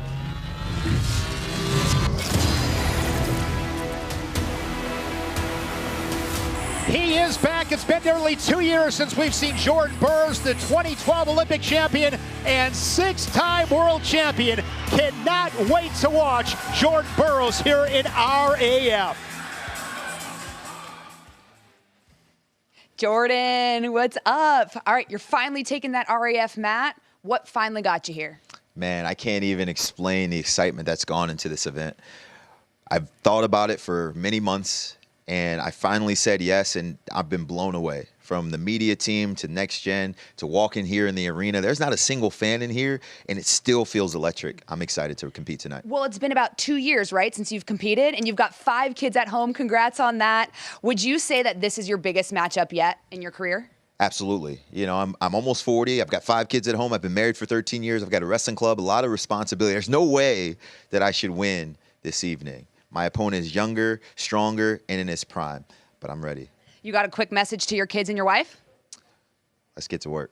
All right. Good luck out there. There's his opponent, Sean Brady, making his RAF debut, the 5th-ranked welterweight in the UFC. He's been impressive, 19-2 as a pro.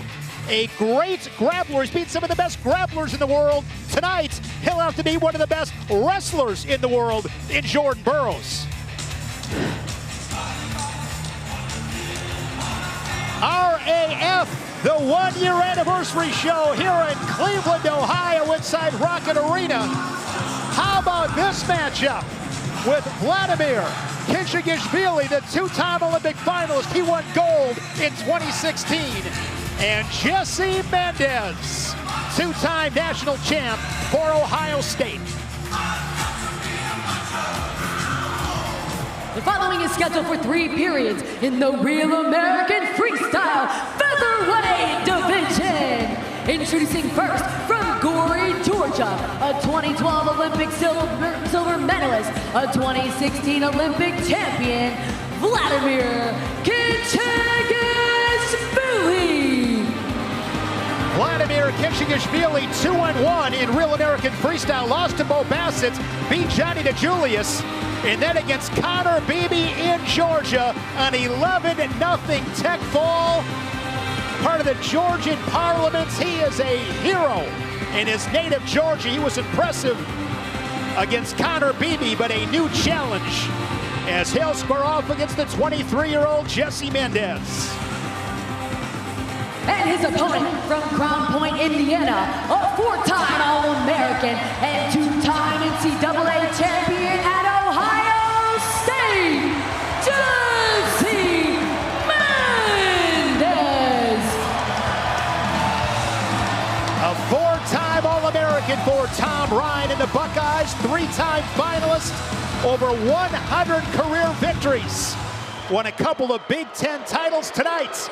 He's making his RAF debut. I'm a huge Mendez fan, Chill. This is a bad dude. Riley Bettich, one of the massive media influencers for wrestling, just texted me and he informed me that Jesse Mendez was in the 7th grade when his opponent was winning his Olympic gold medal. Mendez watched that match and now he's got to face him here tonight. But Kink is just as technical as ever. He's kind of like your grandpa. He still has those tricks up his sleeve. He might be a step behind, but if you allow him to slow things down, you are in trouble, and that's what makes him an Olympian, a champion. He's in it every step of the way. I'm very excited for Jesse Mendez, what the future holds. I know he's got his eye on 2028. He's got his eye on Real American Freestyle, but he may be returning to NCAA competition. He actually had a judge. He's got a judge that backed him up, though. The gavel came down, to my understanding. God only knows how that's going to shake out. Mendez, 2023 U20 World Silver Medalist. He was part of the Cadet World Team in 2019, the Junior Team in 2021. So a lot of freestyle experience for Mendez. Inside reach. And God only knows, like you said, Shane, but he did say no matter what happens in that situation, he still plans to go and win the Olympic titles no matter what's next for him. Kinchigashvili on that shot clock down to 15 seconds. Level change there by Mendez. Once again, straight on shot, chest wrap defense there from Kinchigashvili. It's going to be 4 for Mendez confirmed as he's got the Georgian on his hips looking for more. What an interesting double leg. He led his right leg, but he put his head to the left side. That was very interesting. Brandon Slay used to do something very similar. I hope we get to see that on replay. 4-point move in this first period. 90 seconds in for Jesse Mendez. Jesse Mendez, it's his RAF debut, but this guy, he wants to get in there. He wants to bang. He's a fighter. He's a warrior. He doesn't like to be idle in anything. Dare I say the most competitive weight class is what Mendez has done for his collegiate career, Sparks. But I mean, every week was a grind, and this guy had undefeated seasons. Could you imagine getting it right 36 times in a row, because he did? Had to beat guys like Bo Bartlett and Brock Hardy. Fell to Sergio Vega in this arena this March in that final at 141. If Mendez comes back, could he go 141 or 149? Looking to sit that corner. Head to the outside low single. That was awesome.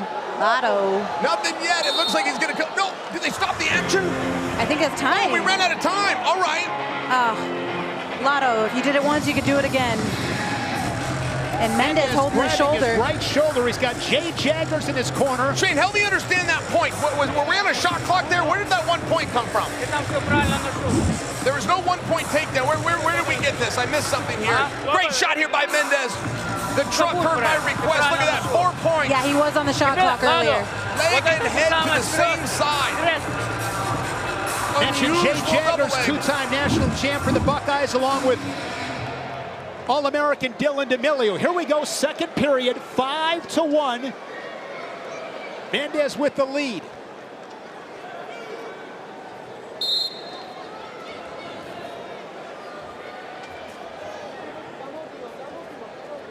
And in that last segment there, we saw him, Lotto with the low single. If he did it in the first period, he can do it in the second period. Let's see if he goes back to that low single, because he's great at that move. Head to the outside, very nice. He's up 5-1 on the 3-time world medalist. Another shot. Nice defense. Chest wrap here. Head pinch. Head pinch position for Kinchigashvili, but Mendez is going to stay heavy. Man, that is tight. Oh my gosh, he's choking him. Mendez is out. He's out. Mendez is out. Look, Kindich has not slowed down from the time he won the Olympic championship. He has just gone up in size. He has a little bit of a strength issue. And by the way, he's starting to feel it out. He's starting to come into the size, but a couple of these holds that would work in previous weight classes, he struggles here. Mendez was out cold. Grabbing his right shoulder once again as training staff will come out. Again, let's bring in Ben Askren. All right, guys, this is a very big gray area for me that I think the United World Wrestling needs to define. technically you cannot choke someone, but the hold that Vladimir was doing was legal. The referee needs to watch what's going on. He's not looking down there, but you can see how tight it is on his neck, but this is a totally legal hold. So either they need to make these holds legal or they need to ban these holds, but someone can go to sleep if you put them on right. So that's what we're watching here. That's just what's happening. And no points, Ben, to Kinchigashvili. It stays 5-1. He doesn't get any points. Well, he didn't do anything. He didn't put him on his back and he didn't get a takedown, right? So what we're watching is a chokehold be applied, and technically it's illegal, but the ref wasn't watching close enough. So they need to make this a lot more defined. It's happened several other times recently, actually, also. For Real American, you're talking, Ben? No, Mason Paris got choked out in the World Team Trial. Oh, yeah, but we've seen a couple of guys go out here at Real American Freestyle in that same hold, that head and arm guillotine. Oh, yeah. And maybe Zahid's pretty good at it, too. So there's been several guys where if the down person refuses to roll over, then they're going to get choked. I can't remember who we saw go out. Mendez shaking that right arm. Yeah. And we are back at it, 1:27 remaining in the second period. Mendez with a 5-1 lead. Jay Jagers let the referee know what he thought about that. Referee was a sport about it. He does not have to take that. Complicated position. We're back on our feet, 5-1 Mendez. And I have a feeling we're going to see a lot of Jesse Mendez here at Real American Freestyle. He's a savage. He's a warrior. He's not a guy that likes to stay idle in anything. And going back to the well with that head and arm head pinch. Same position. He's got it tight, and this time a quick whistle. And now you look at the corner of Vladimir Kinchigashvili, and they have their arms up in the air, not happy with that call. All right, if you're going to do it, turn. Go for it. This goes back to 1984 and the Schultz brothers, quite frankly. Listen, a front headlock is legal. It is not illegal to choke the guy out. So you've got a real balance here. What do you want to do? You want to disqualify the guy? How do you know when the guy's out? He's not out. It's a tough spot for the referee. I think blocking the action there was the right move. Low shot here from Kinchigashvili. Let's rename it. Let's call it the fox catcher instead of the head and arm. Mendez trying to crunch up Kinchigashvili. And we are back to our feet, 26 seconds remaining. And Mendez is saying, I'm right here, buddy. Jules, it was a somewhat famous situation. The Olympic Games were in Los Angeles, and Mark Schultz choked an opponent out. The referees literally put another referee on the mat just for the Schultz brothers. It wasn't even within the rules. The organization of the Olympic Committee put another referee on the mat. Both of them went on to win gold. Talking about Dave Schultz and his brother, the great late Mark Schultz. Mendez in the final seconds of this second period. With that 4-point lead, he will take it to the third and final frame. And I don't mean to correct your partner, it's just that Mark is still with us and he happens to be watching right now. So it's the late Dave Schultz. I'm sorry. Thank you, Chael. The late, great Dave Schultz. I wrestled at BYU under Mark Schultz, by the way. He was as tough as they claimed. And so far, the only loss that we've seen from Lotto has come by Bo Bassett. That was his first time wrestling in a long time. He is older in years, but he's still got all the tricks, and he can still win this match. We want to hear from you. Join the conversation. Hashtag RAF12. Going for the low single. Jesse Mendez is on to it. Goes for the 2 for the go behind. No points yet. There's the 2 as he plants Kinchigashvili. The two-time Olympic finalist into the mats. Working on a high gut. Yeah, can't get it. That parterre for Lotto he's too good. Solid parterre. We're back to our feet. Slowly back to his feet. Kinchigashvili as Mendez continues to stalk. Fake and pull. Hard collar tie.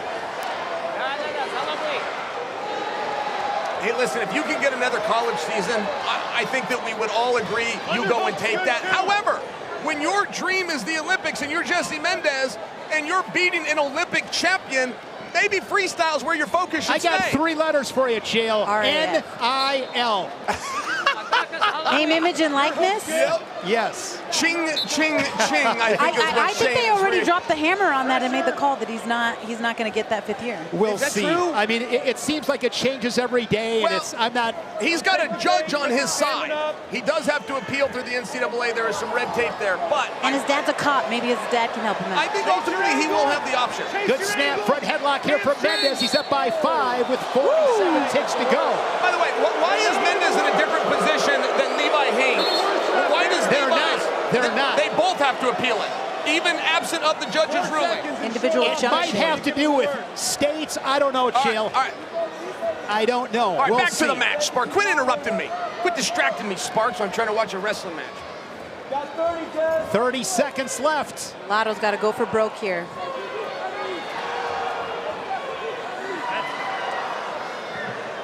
Jesse Mendez, his Real American Freestyle debut. Got 15, Jess. I would have loved to see him get that outside They trip. can pull, they can pull, they can pull. I got no problem with the way that Vlad's wrestling, by the way. I feel like he's in this match. I think he's still adjusting to some size. Lotto? Yeah, but I think he's just a fantastic wrestler. For being 35 years old, right. he looks darn good. Yeah, he got outscored here, but he stayed in the fight. Jesse Mendez, 7-2 final. Way to come back from getting choked out like that and still win the match. It's a great debut for Jesse Mendez. 7-2. We're going to see a lot of this guy. Mendez with big-time aspirations in freestyle as once again we send it to Mackenzie Mitchell. After 3 periods and a final score of 7-2, your winner, Jesse Mendez.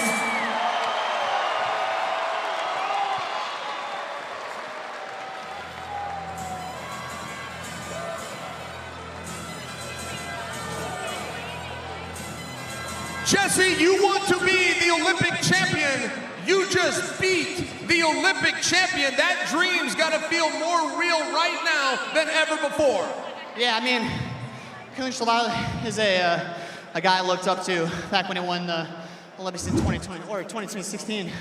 He's a guy I studied. I studied his film because I wanted to be like him. And when you talk about that, by the way, for perspective, you were in the 7th grade at that time. This is somebody that you looked up to. Yeah, 100%. And you know, I want to be the best in the world, and you got to beat the best in the world. So he was that. All right, Jesse, while I have you, I'd like to look ahead to tonight's main event. We got Merab rematching with Cejudo. Tell me, who wins that match? You know, Merab's an animal. He's a cardio merchant, as we'd say, as the Buckeyes. But you know, you can't bet against Cejudo. I mean, that's my guy, so I'm putting my money on him. You've always been a good wrestler. It turns out you're also a very good interview. Ladies and gentlemen, give it up for Jesse Mendez. What a cool night for Jesse Mendez as he got to share the RAF stage with one of his childhood heroes, the 2016 Olympic champion, Vladimir Khizhagishvili.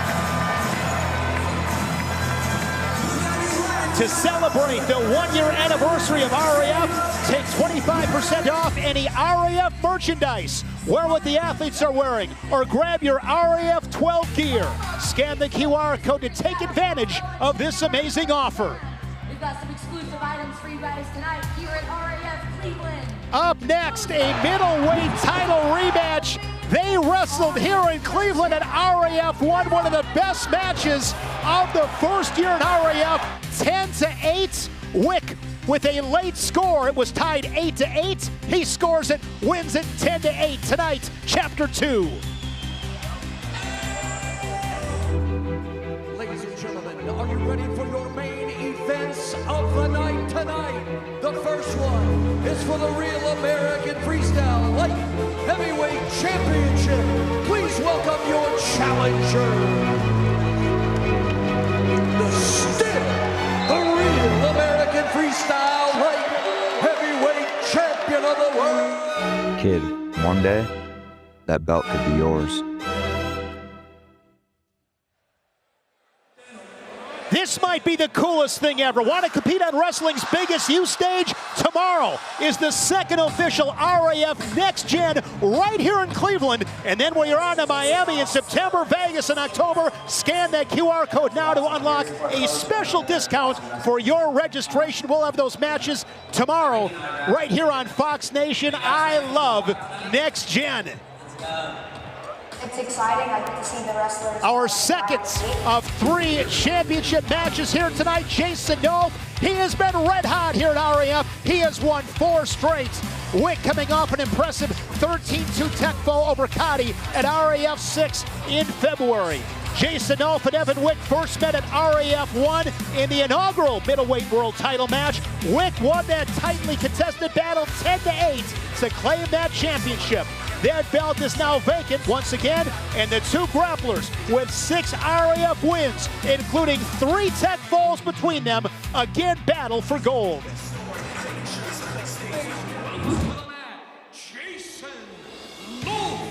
Jason Nolf has earned every bit of his reputation. One of the most creative wrestlers in America. Relentless. Aggressive. The kind of athlete who forces you to wrestle his match. But 1 year ago, right here in Cleveland, that wasn't enough. Evan Wick changed the story. There's that defense he's been hitting all day. Oh, wow. Here's the time to attack. And fatigue, next count of us all. There's that same shot. He's got to finish this. Real American Freestyle Middleweight World Champion, Evan Wick. For years, Wick has been one of wrestling's best kept secrets. Long, disciplined, and patient. A nightmare to score on, the kind of opponent who makes great wrestlers look ordinary. 12 months later, they're back where it started. Same city, same rivalry, different stakes. I'm excited to compete again. We got the belt on the line, so it'll be a fun match. It's a heck of a show for the 1 year anniversary for RAFs. Obviously, when you've beaten somebody, you have confidence that you can do it again. But again, every match is a new match, so you gotta treat it as a new opportunity, and you gotta go out and just continue to wrestle hard. I pulled off the gas a little bit. I think I shocked myself, and I pulled back a little bit, but I'm not gonna pull back this time. I'm gonna keep my foot on the gas, and I'm gonna break it. This isn't about proving who is better then. It's about proving who's better now. Because when the whistle blows, history doesn't matter. Reputation doesn't matter. Only the next 6 minutes do.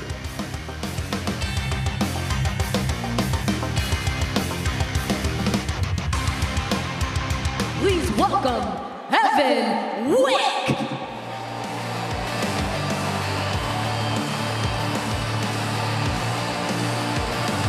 29 years old, living in Madison, Wisconsin, was a 4-time All-American at Wisconsin and Cal Poly. And in that feature, Eric Bischoff said it best. He is one of the best kept secrets. In my opinion, he is so underrated. This guy is the real deal, Evan Wick.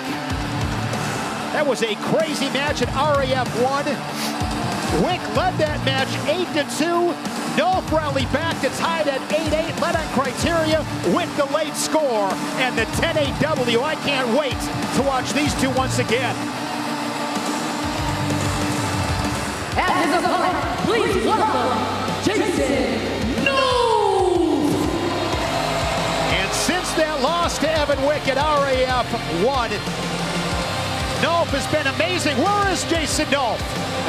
There he is. We've seen this from Jason Nolf. He is a man of the people. He is the people's champ. As at RAF Singlets, giving some high fives to the fans as he makes his way down to the RAF stage. Jason Nolf. I love that. 4-1 in RAF. It's so simple, but it works every time. Ding. That is a young fan who won the contest at the Fan Zone. How cool is this? You get to accompany Jason Nolf, one of the all-time greats for Cal Sanderson and the Nittany Lions. Gets to come on the stage. This is fantastic. And with the championship introductions, take it away, Mackenzie. Ladies and gentlemen, the following is scheduled for 3 periods and is for the Real American Freestyle Middleweight Championship.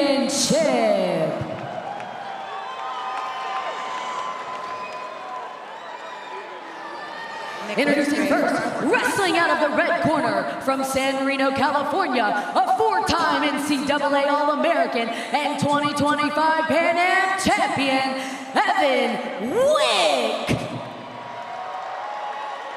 and his opponent, wrestling out of the blue corner from Round Rock, Texas, a 4-time NCAA All-American and 3-time NCAA champion at Penn State, Jason Nolf.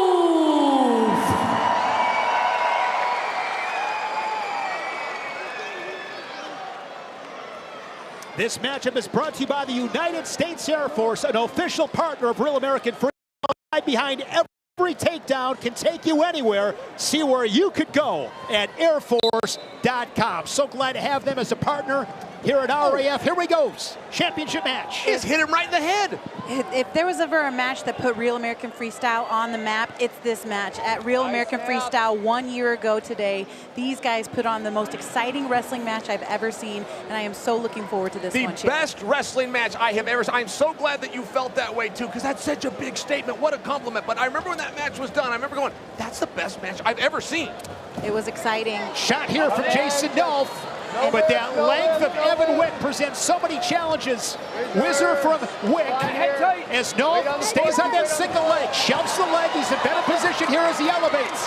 Now he's got that treetop single. Big opportunity here for Jason Nolf, and he is unable to score. Great defense. I can't believe he got that leg back. Great defense. Just saved himself 2 points. And he beat Nolf the first time, but he still feels like he's the underdog and that he's going to have to go prove it again.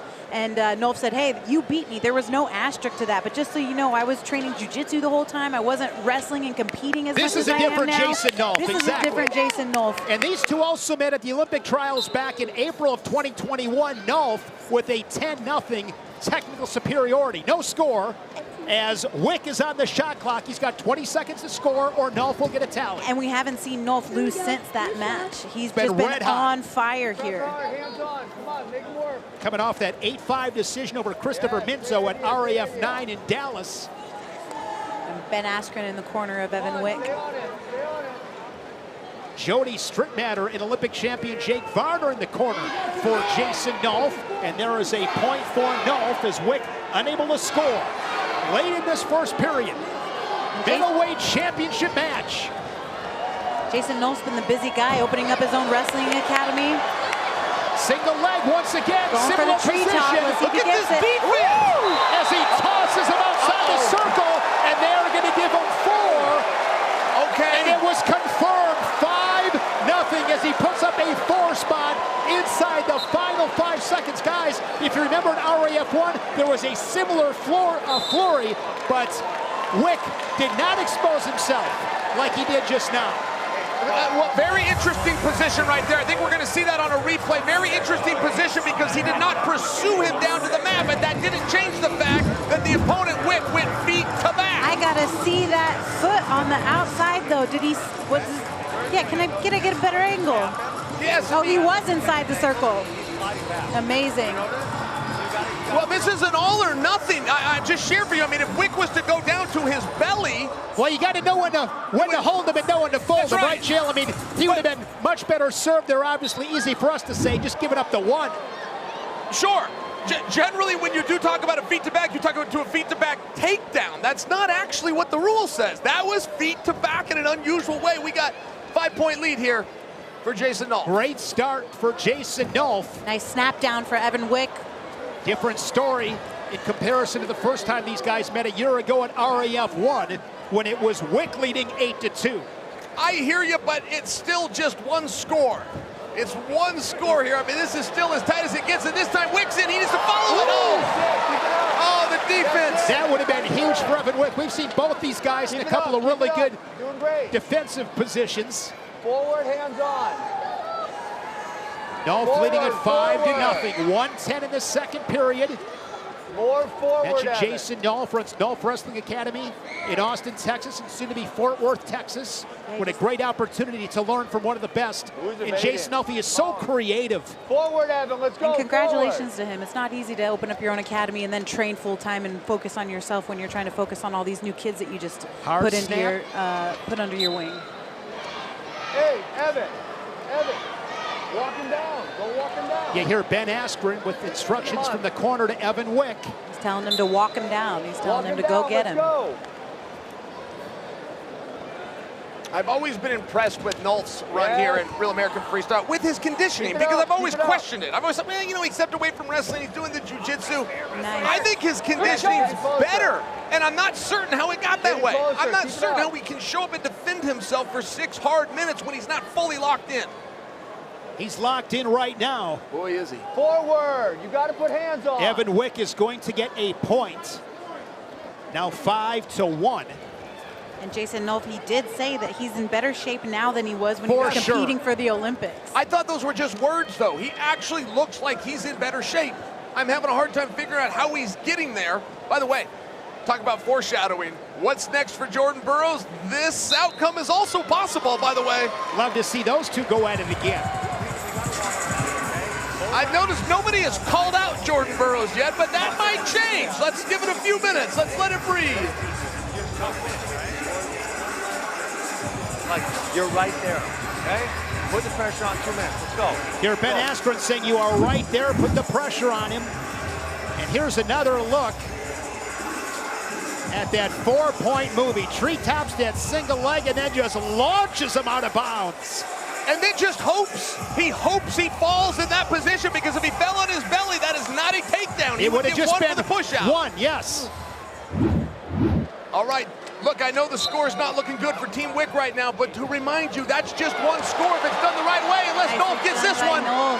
If that knee goes down, he's going to have another 2, and it's down. Wick came out aggressive. Nolf was ready for it. And Jason, going for 7-1, the gut wrench, and he gets it. 9-1, he's a turn away from a technical superiority and the RAF middleweight title. Strong in his power-tear defense is Wick. Here goes Nolf, and he's the champion.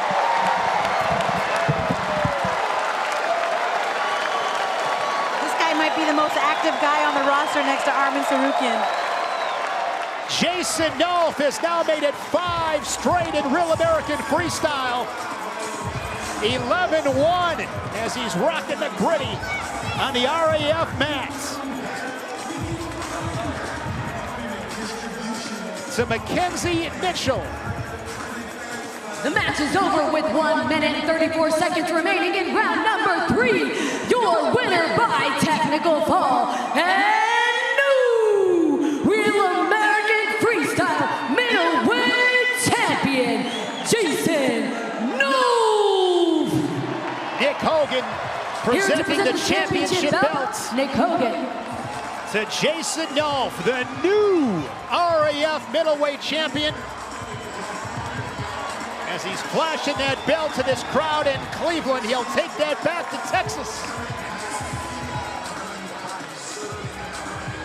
And Jason Nolf makes his way over to Chael Sonnen. Champ, I'm trying to get a word, but I'll follow you out here. What a difference a year makes. Congratulations. How are you feeling? LeBron James. No, I feel great. I stopped training jiu-jitsu and focused only on wrestling. So the small adjustments I had to make from last match is not getting overextended, circling up after missed shots, and then executing in the middle of the mat with my parterre. Jason, I can't help but to look ahead. Khadi looked great tonight, but Jordan Burroughs is still going to have a say. Do you have an opinion on who you might defend that title against? No idea, but I will say I drank some Muscle Drive by Jocko Fuel. So if you want to feel jacked before you go out and compete, check it out. Check out Muscle Fuel, right? Jocko was that? And a Kale's cookie to wash it down? 100%. Give it up for your champion, Jason Nolf. Jason Nolf does it in style to claim that championship belt. Izzy Martinez and Chad Bronstein congratulating the RAF champ. Still to come, Gable Steveson and Tony Cassiope in a heavyweight matchup. Gable Steveson, second appearance in Real American Freestyle, the 4-time All-American, 2-time national champ at Minnesota. And on his resume, the Olympic champion in 2021. There is Gable Steveson. Beat Alexander Romanov 10-0 in his first appearance in Real American Freestyle, Gable Steveson. He is something special. Gable, what's going on? Welcome. Good, how are you? So far, so good, but how are you? Fantastic today. It's RAF 12 in Cleveland. That's right. Look, so you're undefeated against Tony. Yes, I am. Right? Well, how do you stay motivated against a guy that you've already found so much success against? You know, I've been wrestling Tony for so long, and he's gone to the University of Iowa, and I'm from Minnesota, so I hate everything about the Hawkeyes, so that's my driving factor every single time we go against each other. All right, well, he said yesterday that he thinks he's closed the gap against you because you've been bouncing around to other endeavors. Do you see it that way? No, I don't see it that way, but obviously I want him to believe in himself. He believes in himself highly, and that's why I signed up to wrestle against Tony Cassio, because I know he's going to try to give a chance when there's none. All right, well, go get him. We'll see you in there. Thank you. And there is Tony Cassiope coming off a really impressive win at RAF in Milwaukee last month. Him and Gable Steveson, a long history in college. He was rocking that all-black Iowa singlets, unable to solve that Gable Steveson puzzle. No shame in that. Gable Steveson, one of the all-time greats, but don't sleep on this guy. Big smile at Tony Cassiope here inside Rocket Arena. RAF fans, now is your chance to own the second edition Ice Cold Series of Real American Freestyle trading cards. I love these. I gotta get some of these. For a limited time only, save 20% on your order by using promo code RAF20 at checkout. Just scan the QR code now, use code RAF20, and start building your collection today. Don't wait. This exclusive offer won't last. I gotta get myself a Kyle Dake card or a Ben Askren card. I love trading cards. I've been waiting so that I could see Kyle Dake again because I decided he's my favorite wrestler, and I need that autograph on those trading cards. Soon I'd love to see a Jordan Burroughs trading cards. It's just one more thing that I love with Real American Freestyle. Oh, here we go. Here we go. Max McAnally, the U20 World Champion. And Bo Nickel, four-time finalist, three-time national champion Penn State, a career record at Penn State of 120 wins and 3 losses. Bo Nickel arrived on the scene at RAF 1 and laid claim that night here in Cleveland to the first light heavyweight world title. 1 year later, he returns with an eye on a potential cruiserweight championship opportunity. That's down the line. That road, though, however, begins right now here tonight.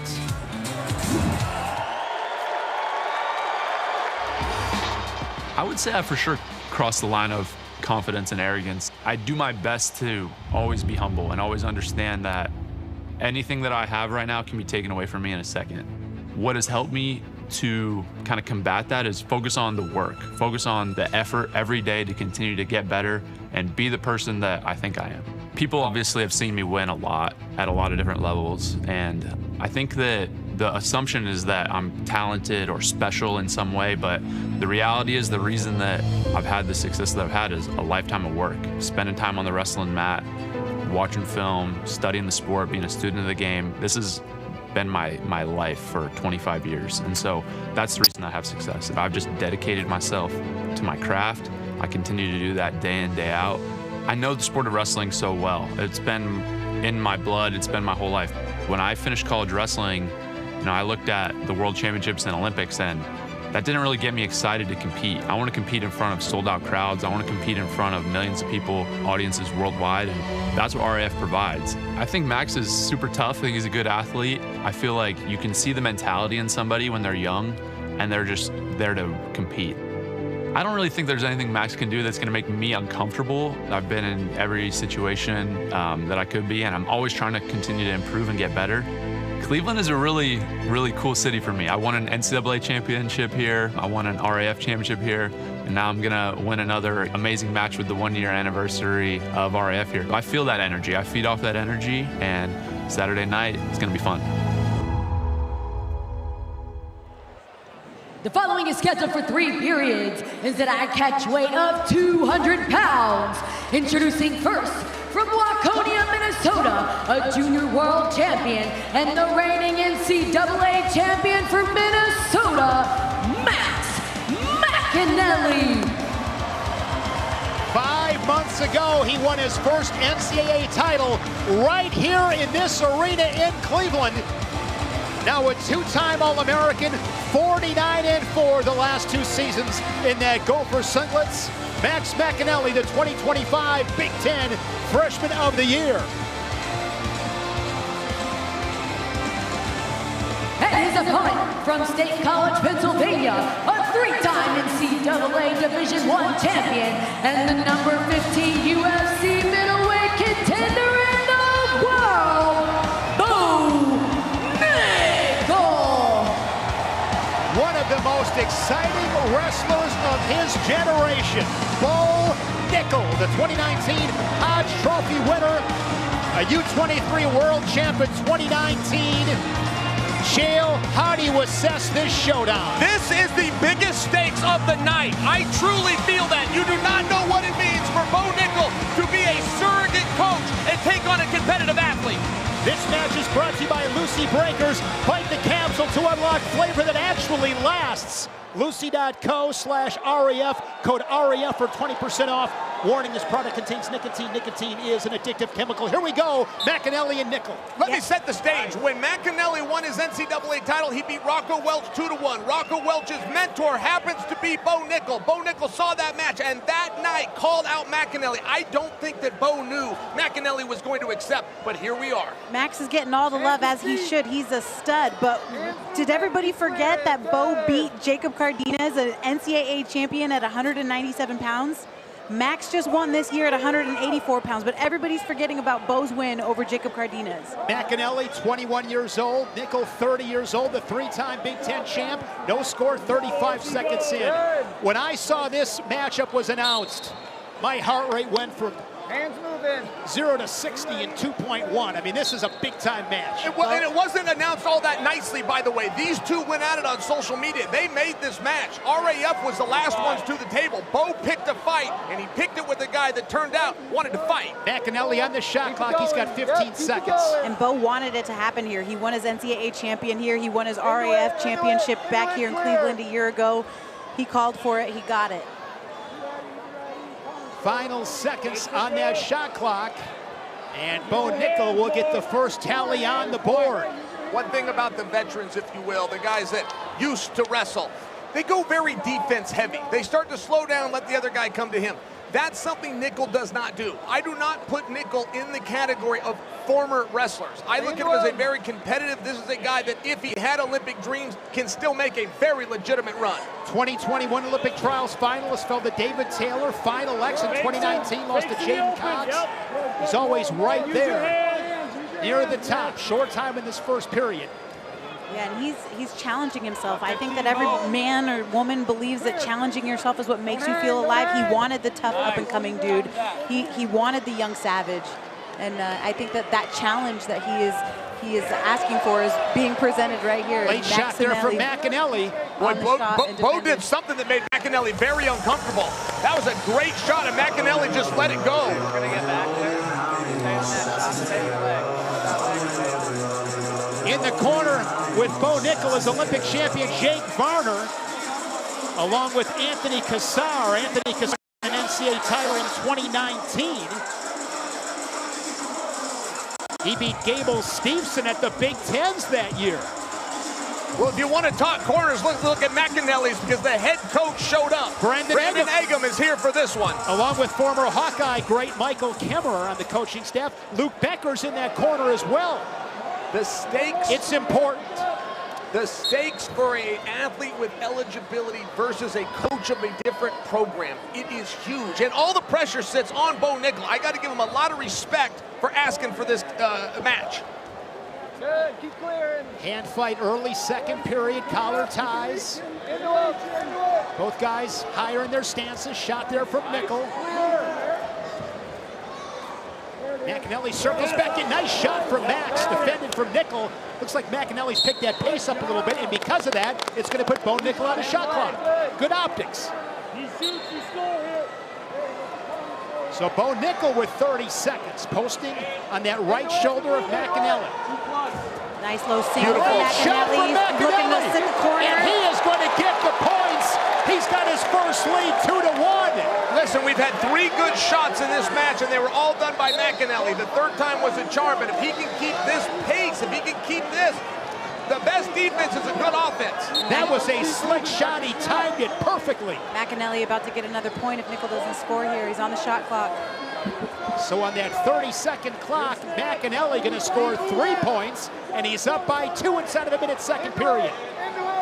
I said before that my heartbeat was at 0. It's never at 0 for me. It really went from about 60 to 120 is what I should say. This is fun to watch. Guys, this is my main event. This is the one I came out for, above everything else, just because of the stakes. Nice snap down by Bo Nickel. He needs to follow it up with that. He bid on it. You got it. Follow it up. It has been an amazing night, our 1-year anniversary show here on Fox Nation. Half a minute remaining. Nice punching the underhook, There's but a whistle Wizard. from McAnally. McAnally, really good mat awareness. Yeah, he threw that whizzer and posted right on the shoulder and on the head of Bo Nickel and turned his feet right to the inside. Nicely done by McAnally. And he's fresher off of that wrestling purist mindset after winning that NCAA championship 5 months ago.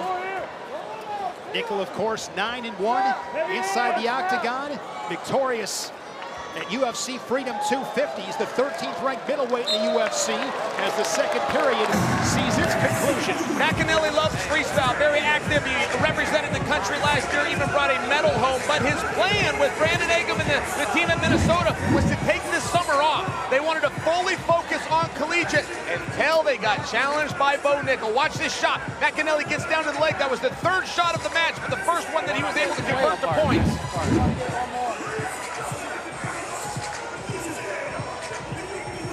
One of McAnally's losses in the college season was to Aiden Sinclair. He's on the RAF roster. He won a U20 world title at the championships in Slovakia, along with Bo Bassett, Aaron Seidel. What a performance for Team USA. Here we go. Here's McAnally. Oh, he had a leg. He was wise. 3-1. He was wise to let go. Bo Nickel knows that position. Some people call that a high flyer, but he knew that position. Don't get stuck there. That's where Miles Martin got pinned, just to remind you. Nice Bo Nickel's been doing that move, Chael, since he was 7 years old. Remember that interview after pinning Miles Martin? Absolutely. Right here in this building. There was a Nebraska wrestler named Corey Olson, had the pin record at 177 pounds, wrestled Kevin Randleman in the NCAA finals, an Ohio native. And that was his big move. He called it a high flyer. Underhook one hand, head with the other hand, kick the guy through the air, put him on his back, bring the crowd to their feet. What does Nickel need to do here, Chael? Well, look, he's got to get his offense going. He's wrestling very well, but he is a step behind. McAnally has not committed to a lot of these shots. They're kind of part shots, which means Nickel's doing something that's making McAnally a little uncomfortable, but McAnally is still the one offering offense here. But he's on the clock right now. He's got less than 10 seconds, so it's going to be a 1-point match. Unable to score. It is 3-2, 50 seconds to go in this 3rd period. Bo's got to go for something here. That's exactly right. Nickel took a quick glance at the clock, fakes a couple of times. Got to begin that sprint right now inside of 40 seconds. McAnally, solid job drifting back to the center, butt to the center, keeping territory. When you're the older guy, when you're the champion like Nickel, when you're the big dog in the room and you're working with the college guys, it's just very natural to start to lean on defense. Let them come at you, use some of that experience. That's a problem tonight, right? To score points in a match, you're going to have to attack a guy like McAnally. Straight on shots, one after another being fired off by Bo Nickel, but McAnally, to his credits, good man awareness, circling back inside center. He does it once again. He's 10 seconds away. Can he hang on? He leads it 3-2. Super mech attempt for Nickel. Nickel comes back at him once again. A final flurry from Bo Nickel, but Max McAnally is going to hang on a battle of NCAA champions. 3-2 for Max McAnally. Nicely done by Max McAnally getting that win. And that's a big win, probably one of the biggest wins of his career so far, would you say, Shane? That was a huge win, I agree. That was a fun match to watch, and McAnally really solid in his man awareness and his defense. That was a barrage of attacks from Bo Nickel in that 3rd period. Mackenzie Mitchell. After 3 periods and a final score of 3-2, your winner, Max McAnally. Chael is with McAnally.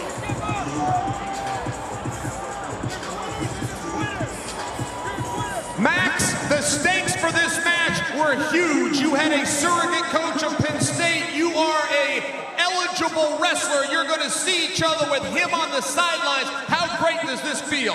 Hey, there's a new star in this organization, so get ready. Coming for the belt. I want all of it. I love it. I love it. Now, I gotta ask you, this match was actually started on Twitter. You defeated Rocco Welsh, who both corners, both called you out on Twitter. You accepted. I mean, I gotta feel like this is a major feather in your cap right now. Yeah, he's a great wrestler, and you know, once I saw that tweet after won the NCAAs, I was like, all right, let's do it. And so finally came, and it feels good to get the win. Your head coach, Brandon Agam, came out for this match, which just adds to how important this was. Last I talked to you, you were planning to take the summer off from freestyle and focus on college. What about Bo Nickel made you want to show up? He's a good competitor. He's one of those top-level guys, Olympic dream trials finalist. So just to come out here and get my hands on a guy who's been there and who's done the things that he's done was something that I really wanted to do. Ohio, the new star in town, Max McAnally. The reigning NCAA champion with his head coach of Minnesota, Brandon Agam, Izzy Martinez, as he makes his way off the RAF stage. Hey, do I have any kids in the house? Let me hear you kids, where you at? Tap water tasting a little off? It could be heavy metals, chlorine, risky PFAS compounds. Sounds like a job for Brio. Brio captures pollutants. What's happening? Captures and filters them out. Ah, that's better. That was a bit of an extreme reaction. The moment RAF went global. It is a great day in combat sports, as I mentioned, Juliana. In freestyle wrestling, many are saying this might be the greatest card ever. Wash all of that drama out from your last matches and just go for it. Single leg here from Kyle Snyder. That chest grab from Sajalayev. It's going to be 2 for Sajalayev, and looking to hunt down a technical superiority here in this first period. Cejudo 7-0. Wow. This one has lived up to the hype and then some. Snyder came back with a 6-5 win. Takedown here would give him the lead. And Kyle Snyder is going to get the fall. Captain America prevails in Georgia. 9 straight unanswered by the machine. Is going to add more points to his lead. Crossover lightweight title on the line tonight. There he is, the machine, Merab Dvalishvili. 2-0 in Real American Freestyle, coming off that win in his native Georgia when he rallied back to beat Triple C, Henry Cejudo, in one of the best wrestling matches you will ever see. And there he is, Triple C with his wife. He said that loss hurts. He was humbled. He also said, even though he lost, he was disappointed. That was the night that wrestling won. Can he crack the code tonight? He's 0-2 against Merab. A reminder that Real American Freestyle next come to you from Moscow, Russia on September 5th, and what a night it will be. Hamzat Chimaev was everything as advertised and more in his RAF 10 debut. He pinned Dylan Dallas in just 44 seconds. Now he returns to take on former UFC World Champion Tyron Woodley in our main event. Woodley got it done tonight. Plus 3 world titles are on the line in an event to remember, RAF Moscow.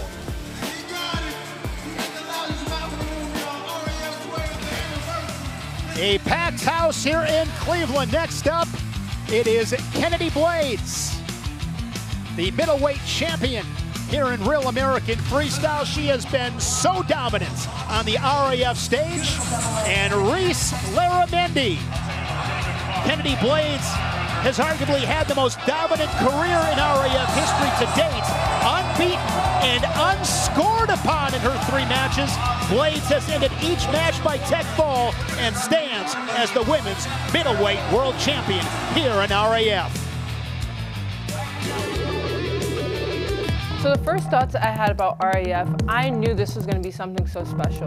This is something that the sport needed for way too long, right? Wrestling, as we know, is one of the first sports. So why not showcase this and promote it outside of just wrestling, right? And so when Coach Izzy came up to me and told me about this idea, I was like, I'm all in, Coach. What do I need to do? And he's like, you're going to be the athlete. And I was just so excited. I'm like, this is the beginning of something new. And so I always believed in RAF. There are some professional leagues that just never worked out. But how it was described, right, to showcase these athletes, to have a storyline, to interact with the fans, that's exactly what wrestling needs. And I wish that that was a thing when I was a little girl. I just couldn't imagine where I would be now, right? So just these little things that RAF changes compared to any other professional league, but also any wrestling league, it's just something special. The fact that it's a 1-year anniversary and we've came so far, I'm so happy to be part of it.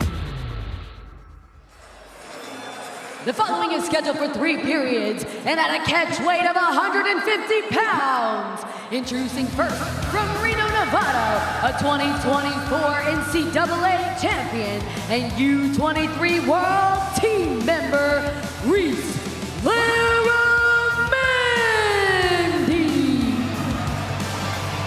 Reese Laramendi. Her and Kennedy Blades go back to their days at Wyoming Seminary. They were teammates at Iowa. Tonight, they stand on opposite lines of the mats.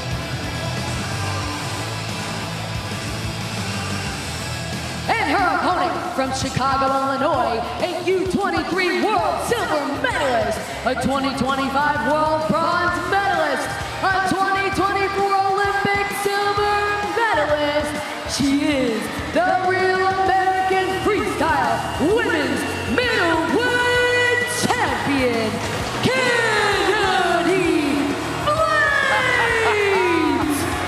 one of the faces of Real American Freestyle, Kennedy Blades.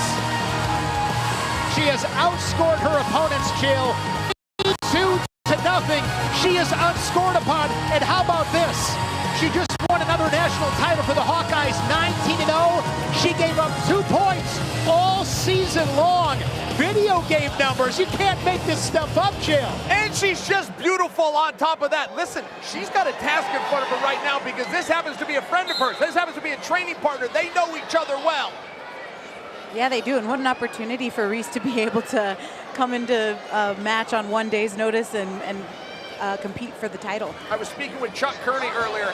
He's who I go to for all knowledge in women's wrestling, and he told me he has seen these two in the practice room, and all he said is, Chael, this match is closer than people think.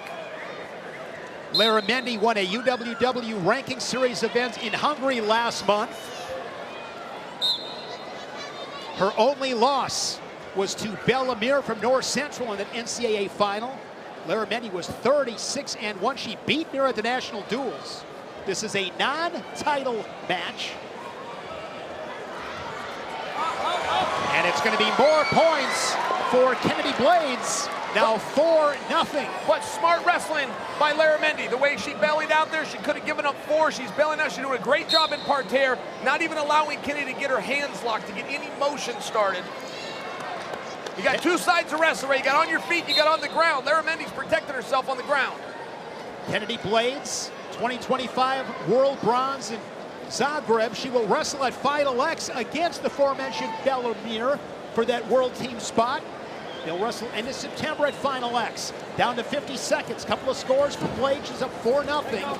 Nice shot for Kennedy. Gets that double right out of the cannon. Kennedy Blades wrote the book on a double leg next to Jordan Burroughs. By the way, what happened that when Kennedy threw Hornacek for 5? Was that supposed to happen? Do you remember that clip they were doing for Fox News? I'll tell you this, Abby Hornacek's got some courage. She Earlier tucked her today, chin. she was wrestling the Twister sisters. I mean, I'll tell you what, when you think about the name Hornacek, you think about basketball, but now with Abby, I mean, she's making the Hornacek name synonymous with wrestling. Yes, I believe she's Abby's a champ. I mean, she's got some courage. I believe she's only done 1 wrestling takedown ever, and it happened to be against Kennedy Blades. I'm not letting Kennedy Blades do that to me. She's got more courage than I do, does Abby. Lara Mendy needs to know where she's at. She stepped out. They're going to break this action. That's going to be point Kennedy. 7-0. Another dominant performance from Kennedy Blades. Now 23 years old. Final seconds tick away. We'll go to the second. I'm calling it Nostradamus. We're looking at our gold medalist for the 2028 LA Games. So tough to win Olympic gold, but she will definitely be in the conversation, no question. This will be hard for me to justify since it's 7-0 after one round. However, I'm going to tell you, Lara Mendy is doing a very good job. She is wrestling here. She's at least making things difficult. She's making Kennedy work for some of these positions.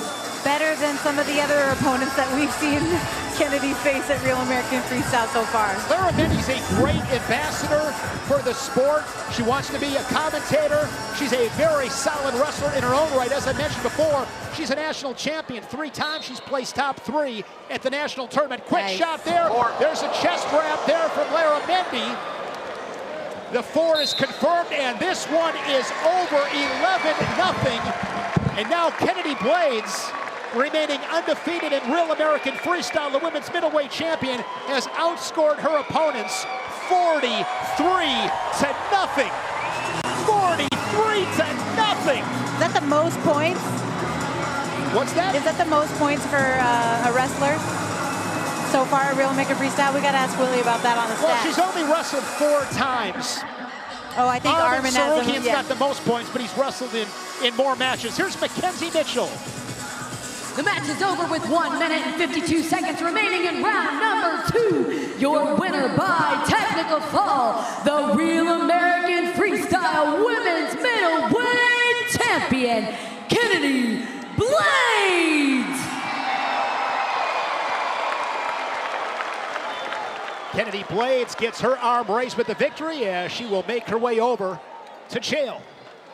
In many ways, Lara Mendy saved the day. If it wasn't for her, you weren't going to have a match. It was a last-minute replacement. Can you tell us what happened in the last 24 hours? Yeah, I mean, I remember Coach Izzy texted me, hey, Kennedy, get ready to wrestle and weigh in. And I was like, yeah, of course, like in my head. But I didn't realize my opponent, unfortunately, she got sick, so all prayers to her. But I'm so happy Reese was able to step in. You know, a year ago, I wasn't able to wrestle in the first Real American Freestyle due to NCAA rules, so I was so nervous I couldn't even wrestle in the 1-year anniversary, but thank you, Reese, so much for taking the match, and I'm just so happy to God bless you all. All right. Now, Kennedy, you're joined by a couple of other fellow Olympic medalists. Let me run down a couple of matches. Tell me what you think. Gable Stevenson versus Cassiope. That's going to be a tough one. I literally have no idea. Jordan Burroughs taking on Sean Brady. Jordan, he's the GOAT. Like, Henry Cejudo versus Merab. I mean, I love them both, but I'm going to go with Henry. You heard it from our champ, ladies and gentlemen, the winner once again, Kennedy Blades. Kennedy Blades, such a bright future ahead, getting it done once again here in Real American Freestyle, showing some love to this crowd here in Cleveland. She is so fun to watch.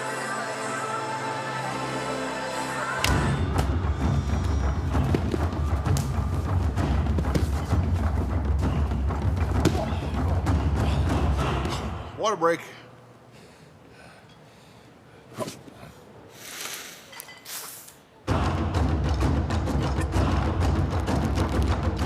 Hey, hydration's for everybody. Everyone needs a good water break.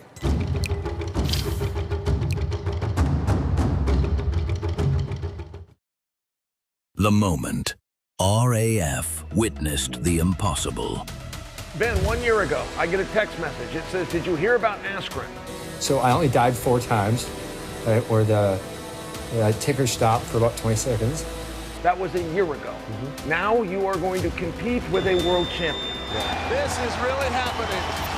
What a story. Here comes the fun.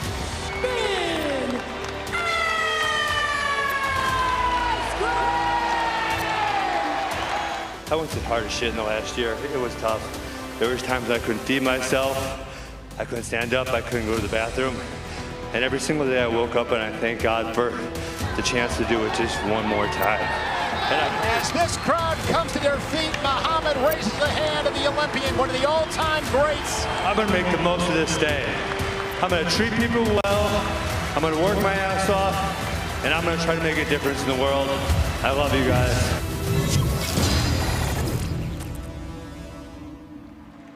That still gives me chills. One of the coolest moments I've ever witnessed.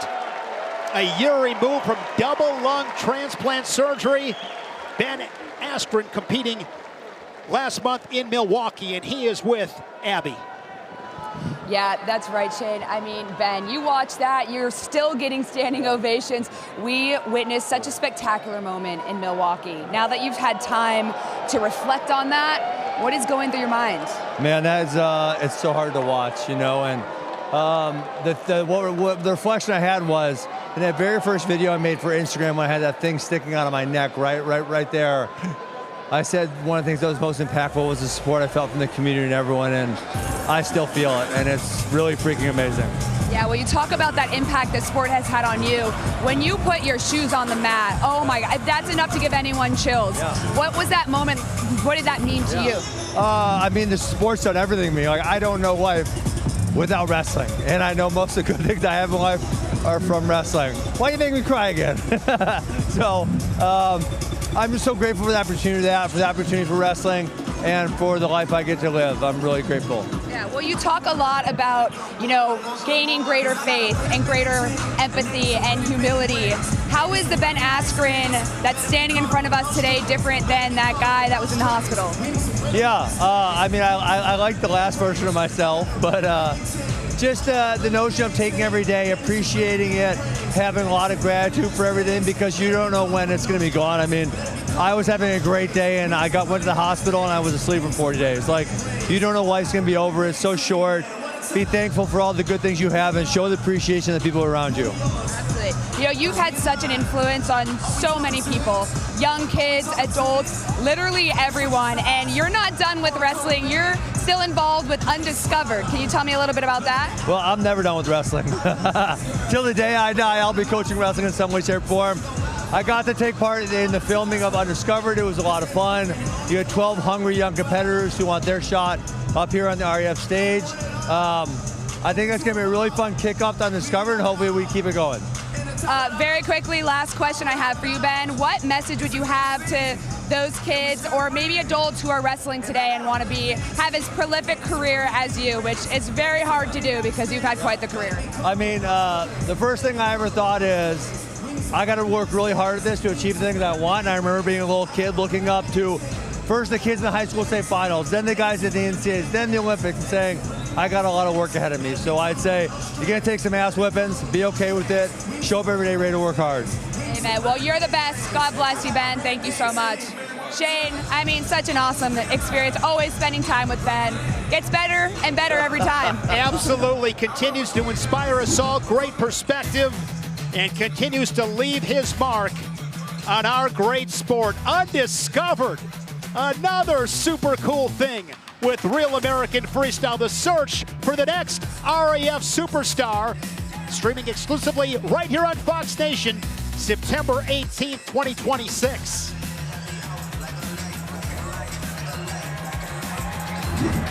Jordan Burroughs.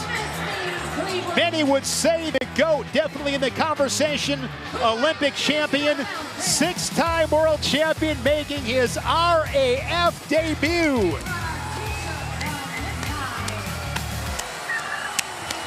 This guy has done it all. Great career at Nebraska, won a couple of national titles. Won that Olympic title in 2012. 6-time world champion. And a 9-time world medalist. 3 bronze medals to go along with those 6 world gold medals. What a career it's been. He has carried the flag for wrestling here in the United States.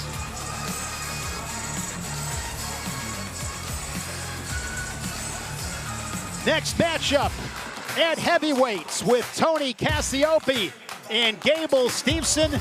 familiar foes. These guys wrestled a handful of times in college.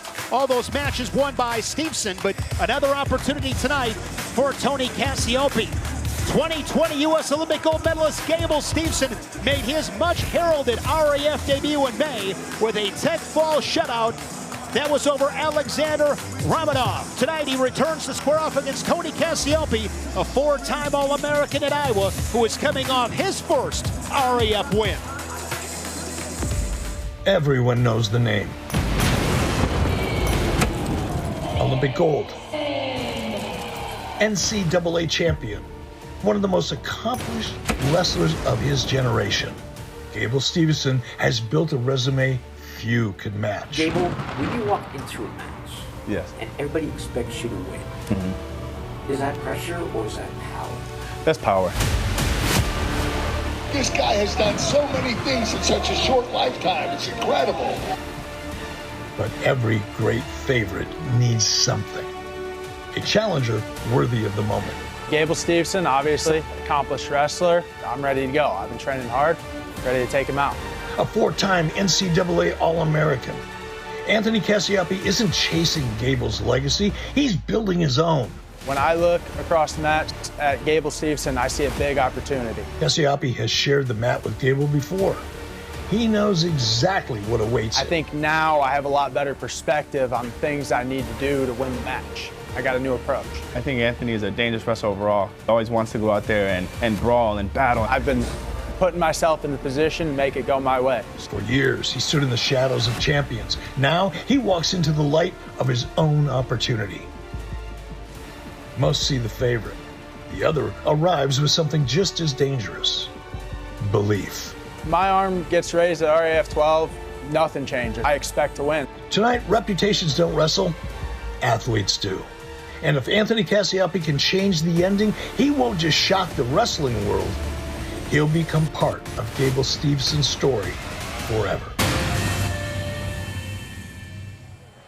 The following is scheduled for 3 periods in the Real American Freestyle Heavyweight Division.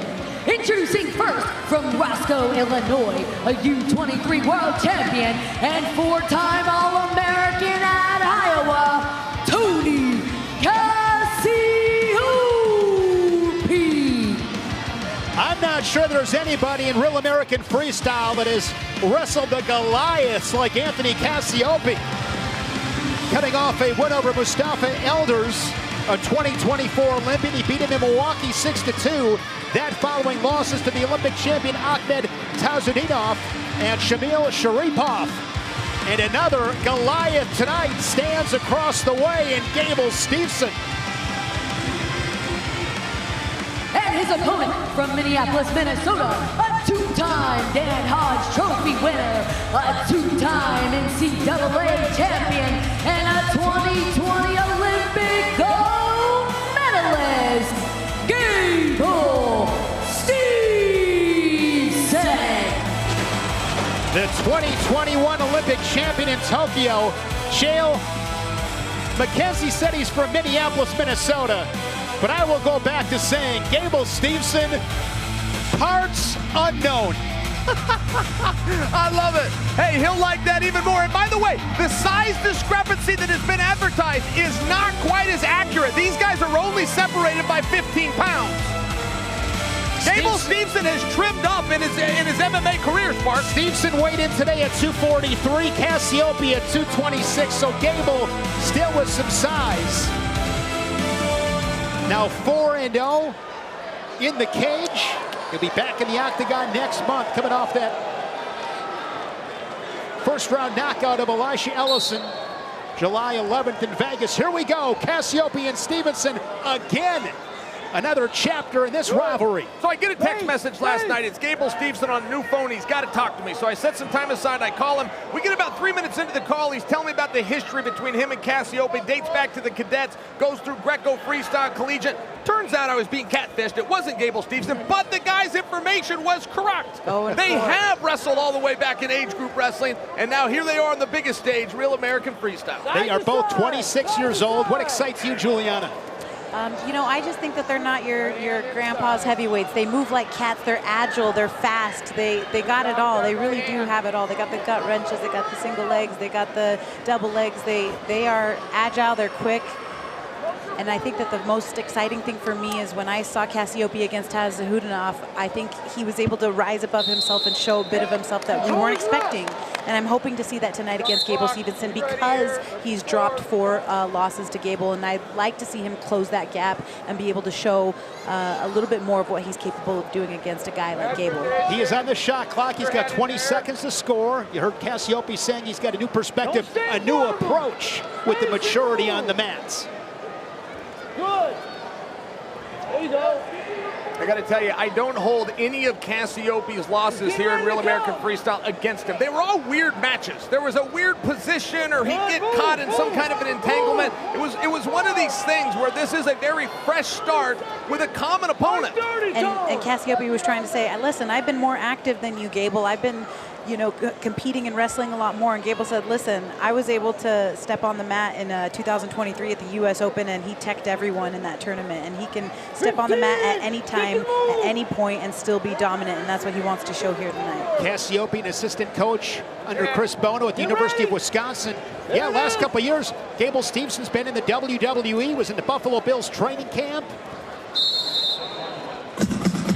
UFC, still wrestling here at RAF. He takes a 1-0 lead to his corner after the first 2-minute period. I'd like to get Gable's take on wrestling being the harder sport than MMA, because we heard it from Joaquin Buckley, we heard it from Tyron Woodley, that training for a wrestling match is 10 times harder than a UFC fight. And now that Gable's in the UFC, I kind of want to get his mentality on if he thinks that wrestling is harder or training for a UFC fight is harder. There is Tony Cassiope with Chris Bono, the head coach of Wisconsin, who was a national champ at Iowa State. Fans having all kinds of fun.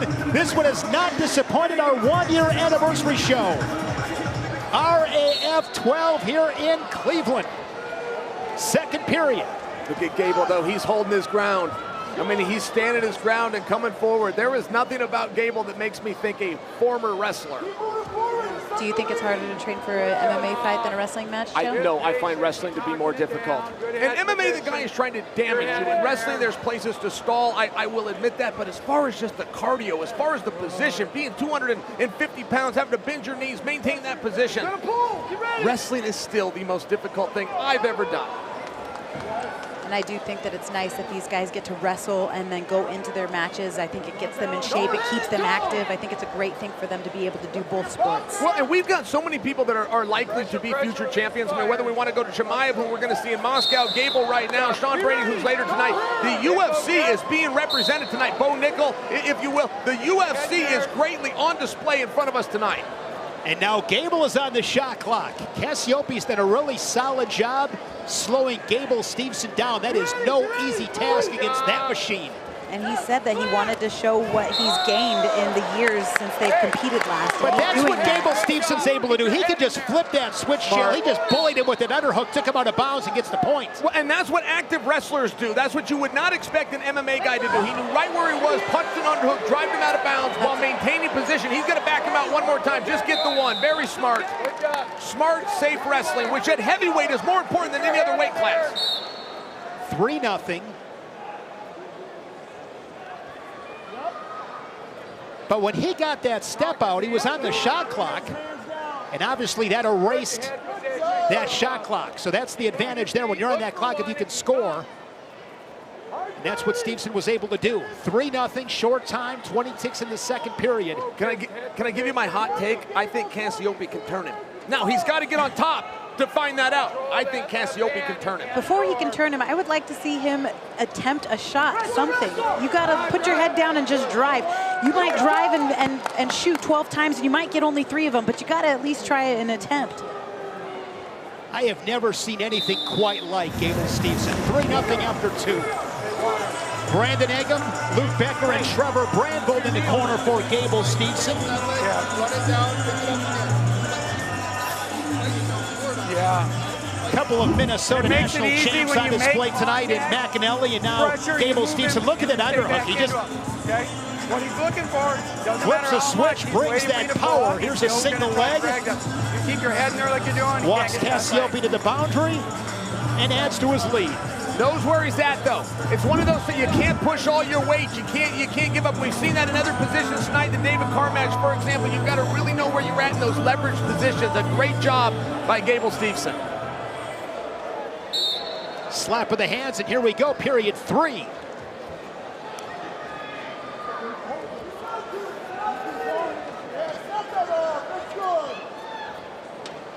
Just awesome watching the guys continue to compete. Real American Freestyle gives those opportunities. Keeps you sharp. Punch on the underhook. Gable circles back.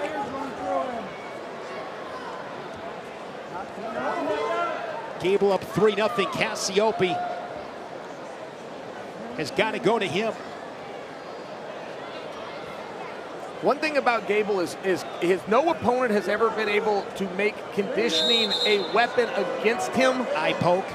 And I think that that's a big surprise. You know, for a guy in heavyweight that's focused on other sports, that was a compliment that we gave Jason Nolf earlier tonight. But Gable always shows up like a professional.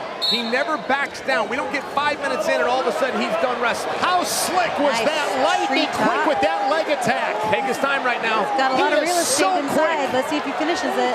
No, he's just going to go for the push. It's very smart. That's veteran wrestling. 1 point at a time is all Gable's done tonight. Death by 1,000 paper cuts, 4-0. Just very strategic match tactics. But notice the way he's breathing. I mean, Gable, he's just fine. He is no more fatigued than Cassiope. Both of these guys showed up completely professional, looking like wrestlers. If Cassiope had a game plan, I wonder what it was, because I haven't seen him try to get any offense off. It's so hard. You know, Gable is so strong. He looks to me just so strong. He's holding that position. You're going to try to fight through those hands. You're going to get to those tree trunks of legs. It's one of these things where wrestlers, Juliana, will oftentimes look for that perfect shot. And there is no perfect shot. You fire a shot to set up the shot. Okay, well, if you're not going to be hard-pressed and hard-nosed wrestling, then at least be technical and try to get something technique-wise. Gable Steveson gets a takedown. Referee did not like that. I think he was just trying to add a little showmanship. I think he's being misunderstood right now, but the referee did not like that. This is Gable Stevenson's world, and we're all just living in it. Gable Steveson now 2-0 in Real American Freestyle. Another shutout, 6-0 for the Olympic champ and a UFC superstar.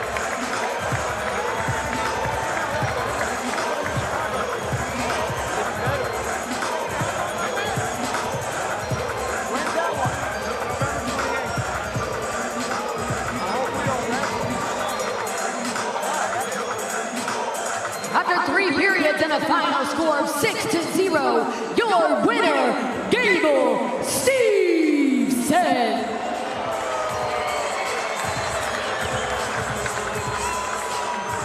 Shale standing by with Gable.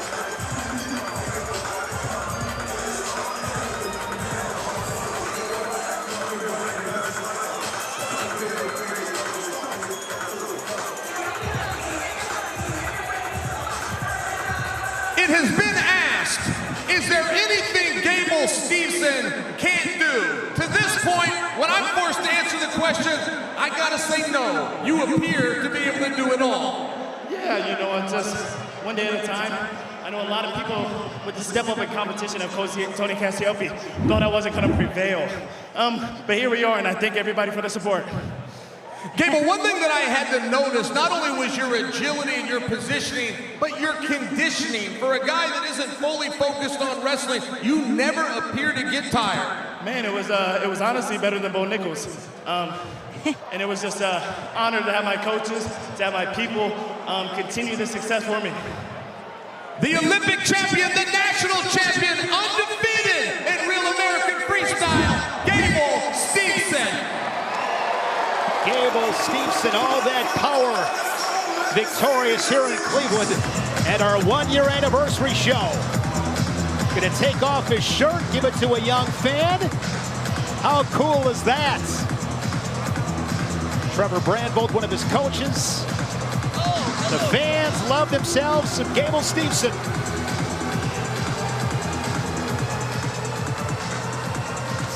Tap water tasting a little off? It could be heavy metals, chlorine, or those pesky PFAS compounds. Brio captures pollutants and filters them out. The Earth is 70% water and 30% land. But the entire sky belongs to us.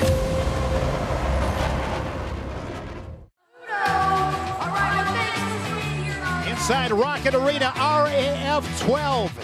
3 championship matches tonight. Here's our final one. The crossover lightweight championship showdown with Triple C, the Olympic champion Henry Cejudo, and the former UFC bantamweight champion, the #1 bantamweight contender in the UFC, Merab Dvalishvili. Cejudo and Dvalishvili 2 here tonight.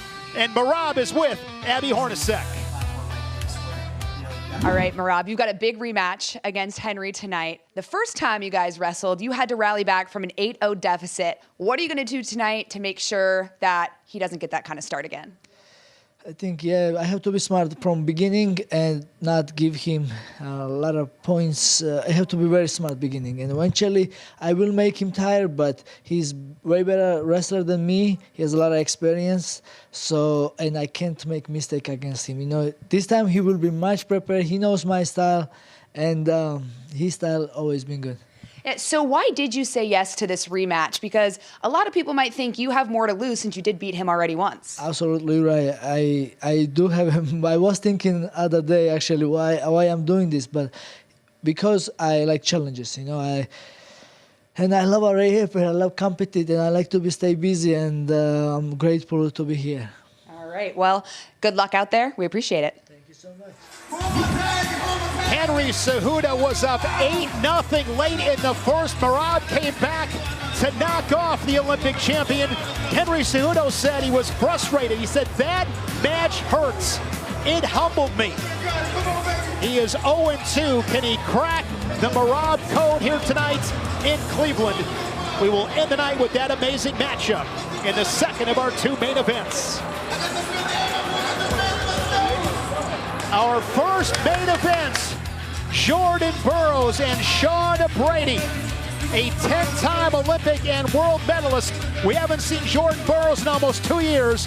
He'll get the UFC's Sean Brady. With an Olympic gold medal and 6 world titles to his name, Jordan Burroughs has one of the most expansive trophy cases in freestyle wrestling. Tonight, he joins the RAF roster. He will not do this lightly, standing face-to-face with highly ranked UFC welterweight Sean Brady.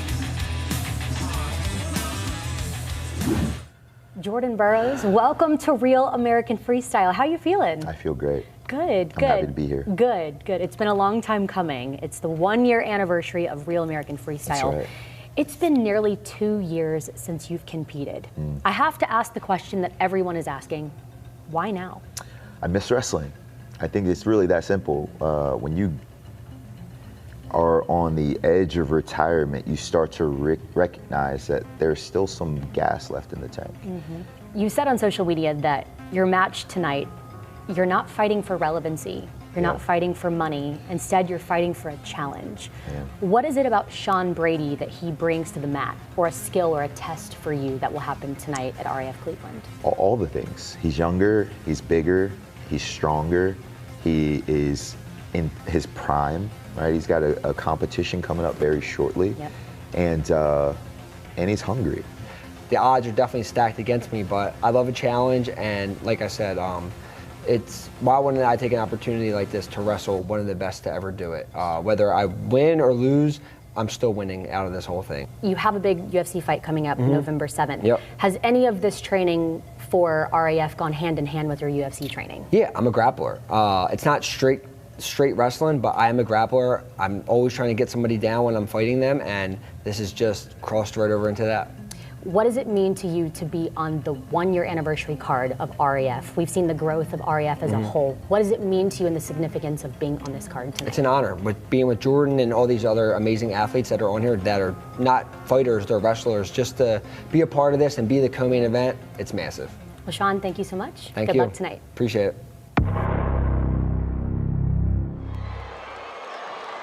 Ladies and gentlemen, it's time for your first main event of the evening. Introducing first, Sean Brady. The 33-year-old from Philadelphia, PA, training at Marquez MMA in Philly, Sean Brady, making his RAF debut. An elite grappler, he's beaten some of the best in the world, names like Craig Jones, Richie Martinez. But another challenge, now he's got to beat one of the best wrestlers to ever do it in Jordan Burroughs.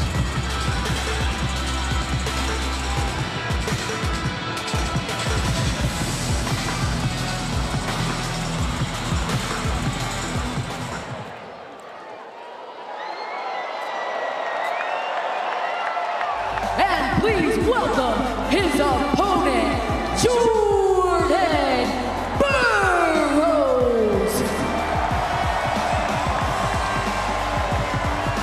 A standing ovation here inside Rocket Arena. Jordan Burroughs taking it all in.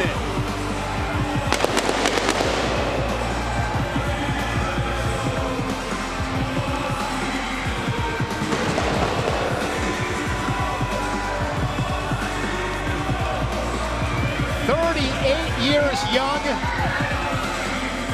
one of the greatest of all time. With main event introductions, back to Mackenzie. The following is scheduled for 3 periods in the Real American Freestyle Cruiserweight division. Introducing first, wrestling out of the red corner, from Philadelphia, Pennsylvania, he is the #5 ranked UFC welterweight contender in the world, Sean Brady.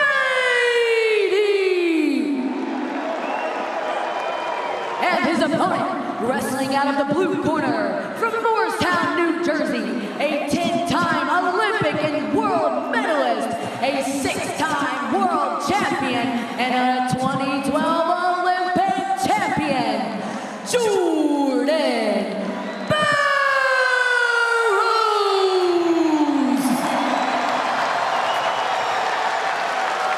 Sean Brady understands you can't just straight up wrestle against Jordan Burroughs. You got to be unorthodox. What can he do with his grappling in this match against Burroughs? I want to read this to you exactly. I asked Dana White earlier today. I said, you're sending one of your top contenders to a different organization to take on a GOAT. Why? He wrote me back word for word. He said, I never send one of my guys to a different promotion unless I think that guy can win. Hey, he's high. He's high. Dana White believes Sean Brady is a live dog in this match. You tell me that doesn't change things. He's a dog, no doubt about it. 19-2 pro record, 9-2 in the UFC. Oh, that was half a foot. Step out. Burroughs on the board, 1-0. Jordan Burroughs' brand is consistently winning at the highest level, and that is what makes him great. Always winning. Haven't seen him in almost 2 years. Wrestled at the World Championships in 2024. Got his first world title back in 2011, the Olympic gold in 2012. He has maintained excellence for so long. Wrestling leader John Bardis hosted Olympic Camp 2024. He invited me. I went and watched. I got to see Jordan. Oh, there's that double leg. Picking him up. He's got him up in the air, and then it's going to be 5 for Jordan Burroughs. 5 points. It is 5, the man official, and the judge went 5. All right, 5 it is. Look at those Superman shoes that Jordan Burroughs is wearing. Those are sick. You know that Superman was born right here in Cleveland. Jordan Burroughs is Superman. Superman in a wrestling match. I should have known you were a comic book nerd, Sparks. I am not. should have known. I am not, Shale. I am not a comic book guy, but I love Superman. I've only seen one 5-point double leg in my life We've prior seen two to this. 5-point moves tonight. 5 bombs all night. Real American Freestyle, what's up? That double leg from Jordan Burroughs. That thing is just pretty.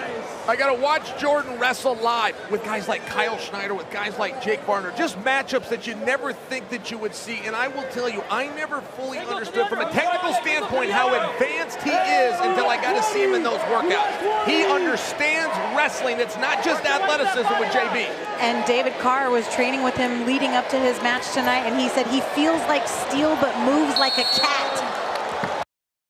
An attack, going to get a point on the step out. Now 7-0. Yeah, he's incredible. He said that wrestling was knocking on his heart and that he was getting the pressure from Chad and from Izzy to get back inside here and to wrestle for us. And thank God that those guys are persistent and great at their jobs because we finally have him. Hey, Brady's walking him down, man. Brady's not giving up in this match. He's just behind. Jordan Burroughs and his wife Lauren, with 5 children, believe that is Beacon. One of his sons in the corner, along with David Carr in the corner. Here's that double leg. All right. Bacon. And I got a feeling that could be our Air Force flight of the night. That gets my vote. Burroughs Airlines. Hey, let's go. Real American Freestyle traditionally will crown one athlete with the praise of Athlete of the Night. Who would that be at this point? Do you know how many great performances we have seen tonight? And we're not done, by the way. Tyron Woodley impressed me yes, tonight. Wow. I love that. Big. Jason Nolf impressed me. I would probably go with Jason Nolf. At this point? At this sure. point. I wouldn't rule out Kennedy Blades, though. You go. And we still got to, oh, look at that jump. Look at that re-attack as he plants him down for more. And this one is over. Nice. Jordan Burroughs and his return, 11-0. Jordan Burroughs, I'll tell you this, Juliana, he's still got it. Heck yeah, and I'm so excited. Maybe we get to see somebody give him some more trouble over there in Moscow in a couple of weeks.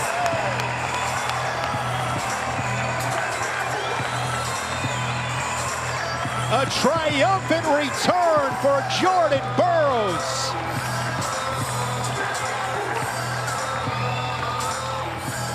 He is probably the most complete package in the history of wrestling, Shane. Insane athleticism, fine, check. The match is over with 1 minute and 44 seconds remaining in round number 2. Your winner by technical fall, Jordan Burroughs.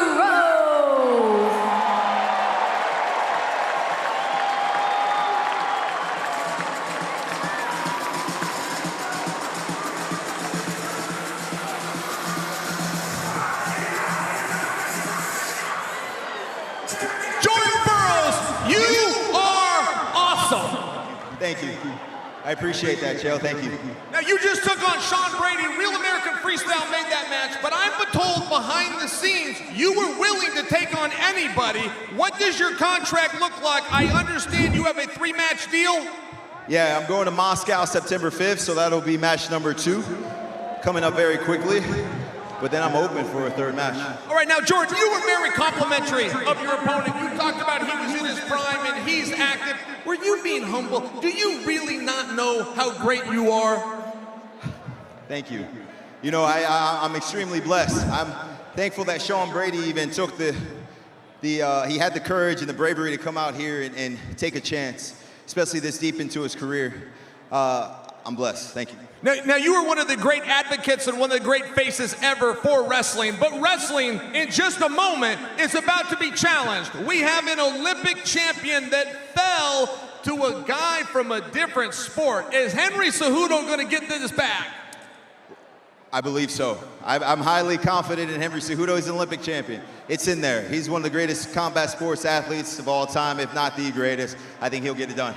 Jordan, truly an honor to be standing on this stage with you. Great job tonight. Ladies and gentlemen, Jordan Burroughs. Wrestling is better with Jordan Burroughs involved in the sport.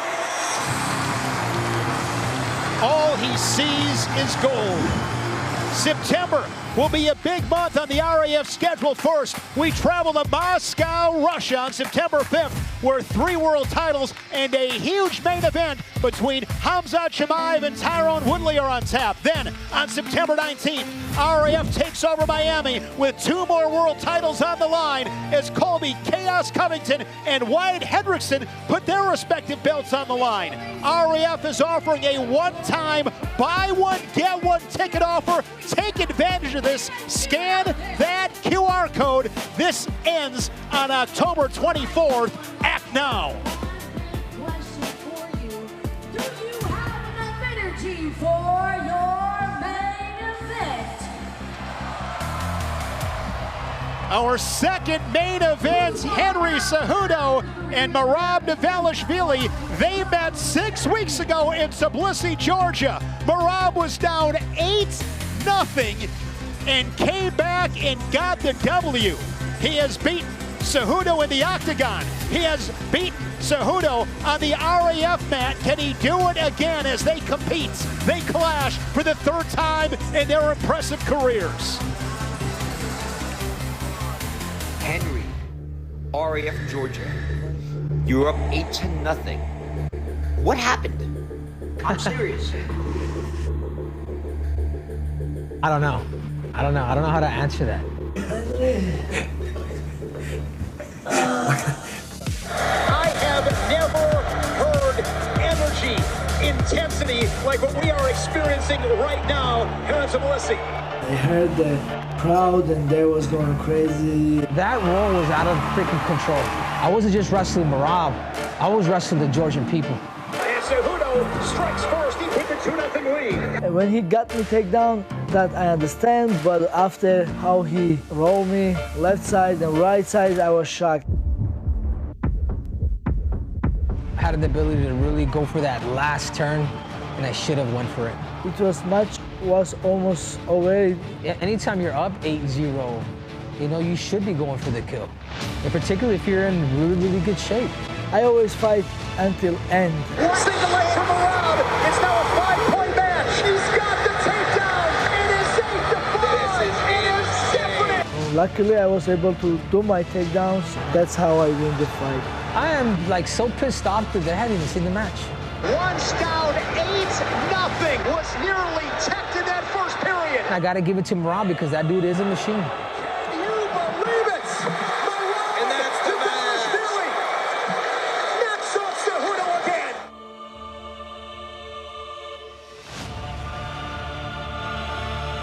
After when they raise my hand, then I go crazy around. He beat me that night, and it hurt, and it hurt, and it hurt.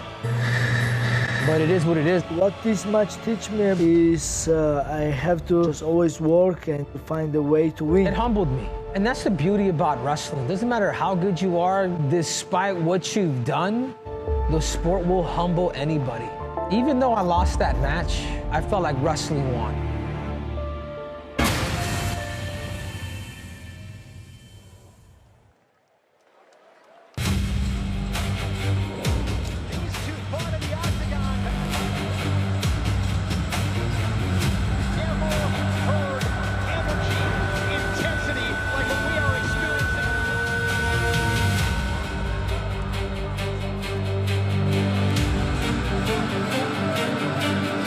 Ladies and gentlemen, it's time for your final main event of the evening. Please welcome Henry Cejudo.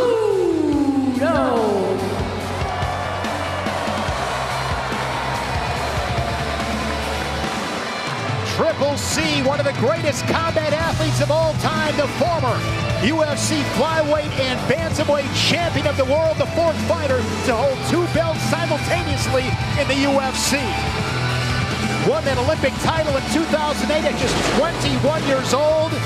That was 18 years ago this week. Henry Cejudo here in Cleveland to right the wrongs against Merab.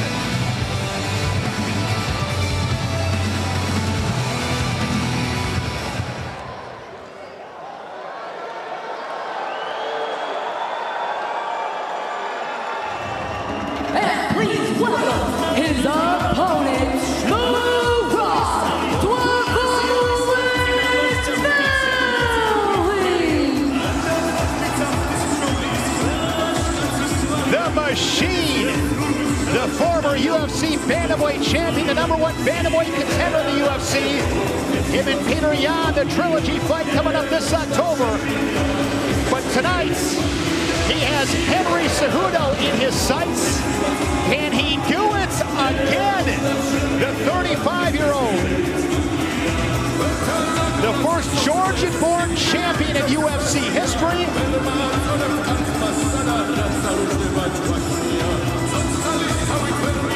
This is going to be fun to watch with championship introductions one more time tonight. Mackenzie Mitchell. The final main event of the evening is scheduled for 3 periods and is for the Real American Freestyle Lightweight Crossover Championship. Introducing first, wrestling out of the red corner from Phoenix, Arizona, a 2-division UFC champion and a 2008 Olympic champion, Henry Cejudo.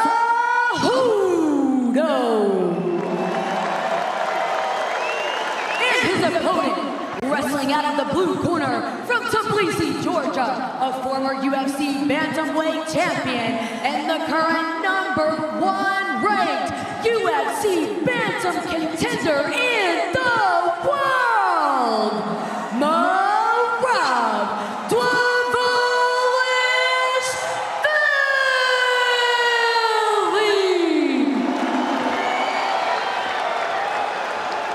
This main event matchup is brought to you by Brio, the official water partner of Real American Freestyle. Get clean, refreshing water and ice on demand. Use code RAF20 for 20% off at BrioWater.com. Guys, short time scoring is so important. Remember in that first encounter, Cejudo was up 8-0. Merab got that takedown in the final seconds of the first, and that match turned on a dime. And that really made Merab so mad, he said that he did not want to let Henry score early on him in this match. Oh, nice attack!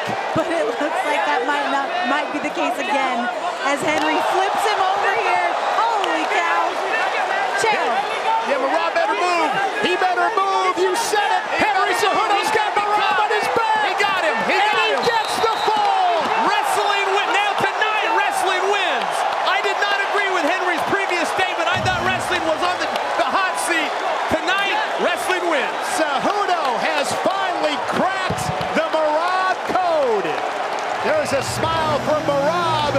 Henry Cejudo not messing around tonight.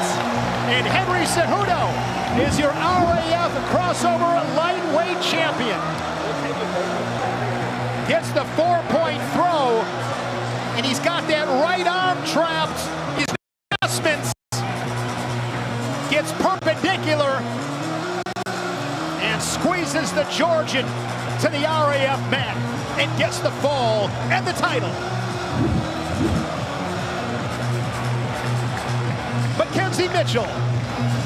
With a fall in 36 seconds, your winner and new Real American Freestyle Lightweight Crossover Champion, Henry Cejudo.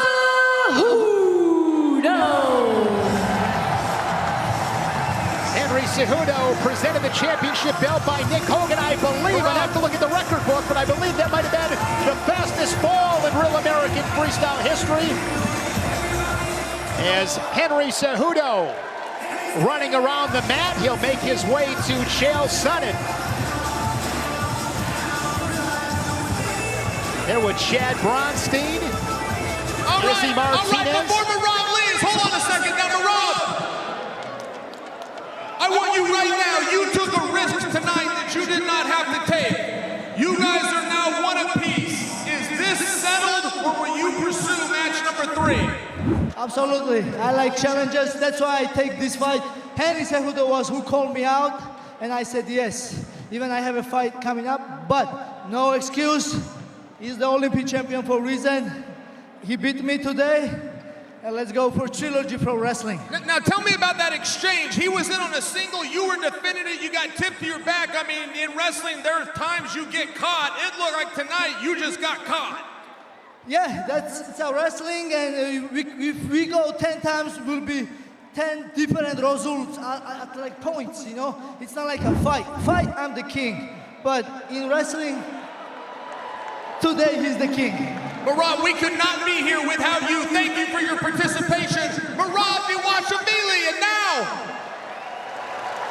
Henry, if I may have a word, you're speaking with our CEO, you're speaking with our matchmaker. What were you guys just discussing? I said, we want everybody. We want Chael Sonnen! I appreciate being included in this, but come on. There was a lot of pressure on you, in all fairness. You needed that match. All respect to Merab. I have to think you're feeling pretty good right now. Oh, 100%. Dude, Merab is a machine. And a little bit of wild loss, even the first time. Chael, I've been fighting for 13 years on my feet, you know, and I took the L from him. But this time around, I knew that I had to go out there. I went out to, upstate New York, over there in Amsterdam at Mule Fitness, and I was able to get this victory. Now tell me about the exchange. You were in on a single. He was defending it just right, but you got him over to his back. Were you feeling some resistance there? Yeah, a little bit. I knew that he wasn't necessarily scrambling. So once I saw the position, I knew that I had to take over his back, and then obviously I got the pin. All right, Henry, you got the belt, you got the victory. Is there anything you would like to leave this 10,000 live audience with? Cody Garbrandt, you're next, bitch! Henry Cejudo!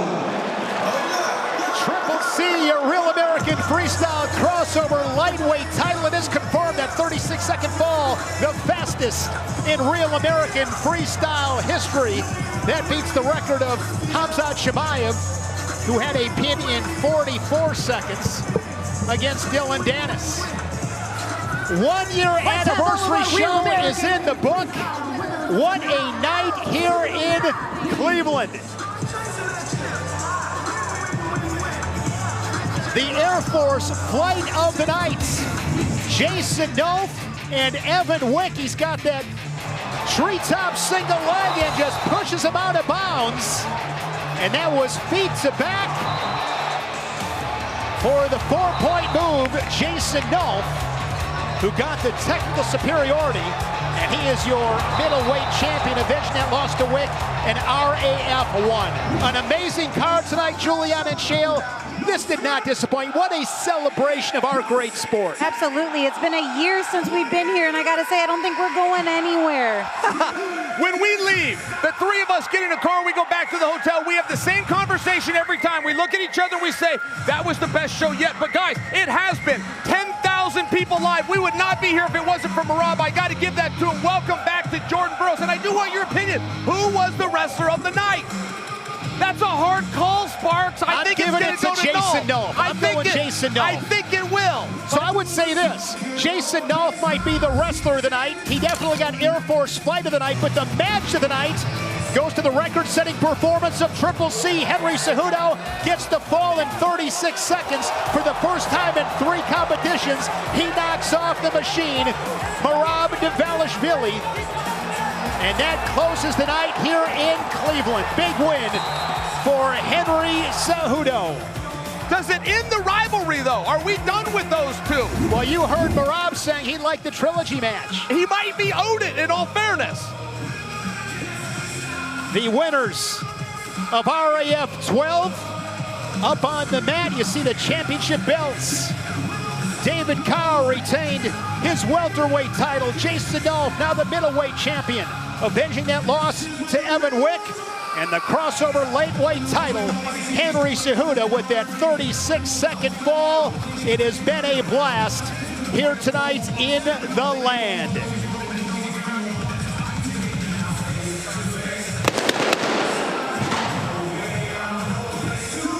Looking forward to kicking off year 2 in Moscow, Russia, as the confetti falls here inside Rocket Arena. Huge congratulations to Chad Bronstein, Izzy Martinez, Eric Bischoff, the entire Real American Freestyle team. It has been fast and furious in Real American Freestyle's year 1. The best, I will promise you this, the best is yet to come.